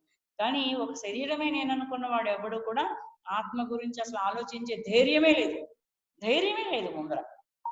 సో అందుకనే ఏంటంటే, లక్ష్మీదేవి లక్ష్మీదేవికి ఉన్నటువంటి నామాలు ధైర్యలక్ష్మి, ధనలక్ష్మి, ధైర్యలక్ష్మి, ఎన్నో లక్ష్ములు ఉన్నాయి కదా. అందులో ఉన్న లక్ష్మి ఏంటంటే ధైర్యలక్ష్మి అనేది చాలా చాలా ఇంపార్టెంట్ అన్నమాట. ఎందుకు ధైర్యలక్ష్మి అంటే, ఆత్మ గురించి తెలుసుకోవడానికి ధైర్యం కావాలి. ఇంకా మిగతా వేటికి అంత ధైర్యం అక్కర్లేదండి. ఆత్మ గురించి తెలుసుకోవడానికి ధైర్యం కావాలి. ఎందుకంటే మనకి ఇన్నాళ్ళు ఏం తెలుసు, ధ్యానం తెలియనంత వరకు కూడా ఆత్మ అంటే ఏదో ఒక దెయ్యమో రూపమో రాత్రిపూట్ల కనపడేదు అనేది తప్పించి, అసలు నీలో ఉన్నది అని వినడానికి, నాలో ఉంది ఏమో అని అనుకోవడానికి ఎంతమంది సాహసించాము? ఎవరో దాకట్లేదు, మనమే ఇదివరకు ఎట్లా ఉన్నాము మనకు తెలుసు కదా. సో అట్లాగా ఏంటంటే ఇది విధానం, పూజా విధానం. ఇంకా చాలా చెప్పారండి. ఎందుకంటే రేపు నెక్స్ట్ ఇంకొకటి గురించి మనం ఇంకా నెక్స్ట్ ఏం చెప్పారండి అంటే, నిత్య పూజలో నువ్వు తెలుసుకోవాల్సినవి, నువ్వు నేర్చుకోవాల్సినవి, నువ్వు సమర్పించాల్సినవి, తద్వారా నువ్వు మార్చుకోవాల్సినవి, నువ్వు భగవంతుడిగా నిన్ను నువ్వు తెలుసుకోవడానికి ఎంత ప్రయాణం చెయ్యాలి అనేది దాంట్లో మనకి తెలియజేశారు. దాన్ని అలా చేస్తే చివరికి ఏమవుతుంది, పైవన్నీ నిజంగా చెప్పినవన్నీ కనుక పాటిస్తే చివరికి అయ్యేది ఏంటి? మనమే దేవుడైపోతాం కదా. సో అది అన్నమాట చెప్పింది. అలాగ పూజించు, అలా అర్చించు, అది నువ్వవు అని ప్రతి క్షణం ప్రతి చోట చెప్తూనే ఉన్నారు. కానీ మనకే అసలు అర్థం కావట్లేదు అనమాట. ఎన్ని సంవత్సరాలు నేను సంకల్పం చదివాను, నీ కర్మ, నీ బొంద, అది నీ అడ్రస్, నువ్వు సంకల్పంగా చెప్తున్నదంతా నీ శరీరానికి ఉన్న అడ్రస్ అన్నది చెప్పేదాకా నాకు అది అడ్రస్ అవుతున్న విషయం కూడా తెలియదు అసలు. సో అట్లా చాలా మంది ఉంటాం కదా. కాబట్టి ఏంటంటే మనము మన ఆత్మ పరిణితి అని చెప్పుకుంటూనే ఉంటున్నాం. సో ఆ ఆత్మ పరిణితి చెందాలి, ఆత్మ వికాసం చెందాలి, ఆత్మ తనని తాను శరీరం కాదు భగవంతుడిని అని తెలుసుకోగలిగేదాకా మన ధ్యానం యొక్క అంతిమ లక్ష్యం ఏంటి? ఇప్పుడు చెప్పండి, ధ్యానం యొక్క అంతిమ లక్ష్యం ఏంటో అంటే, మొదటి రోజు లక్ష్యం వేరు, రెండో రోజు లక్ష్యం వేరు. రోజు మారుతున్న కొద్దీ మనం లోపలికి వెళ్తున్న కొద్దీ, ధ్యానంలో మరింత మనం లోపలికి వెళ్తున్న కొద్దీ నేనే దైవము అనేదే మన అంతిమ లక్ష్యం, మన అంత్య లక్ష్యం. అహం బ్రహ్మ మనమే జ్ఞానాన్ని మేడం చిన్న డౌట్ మేడం.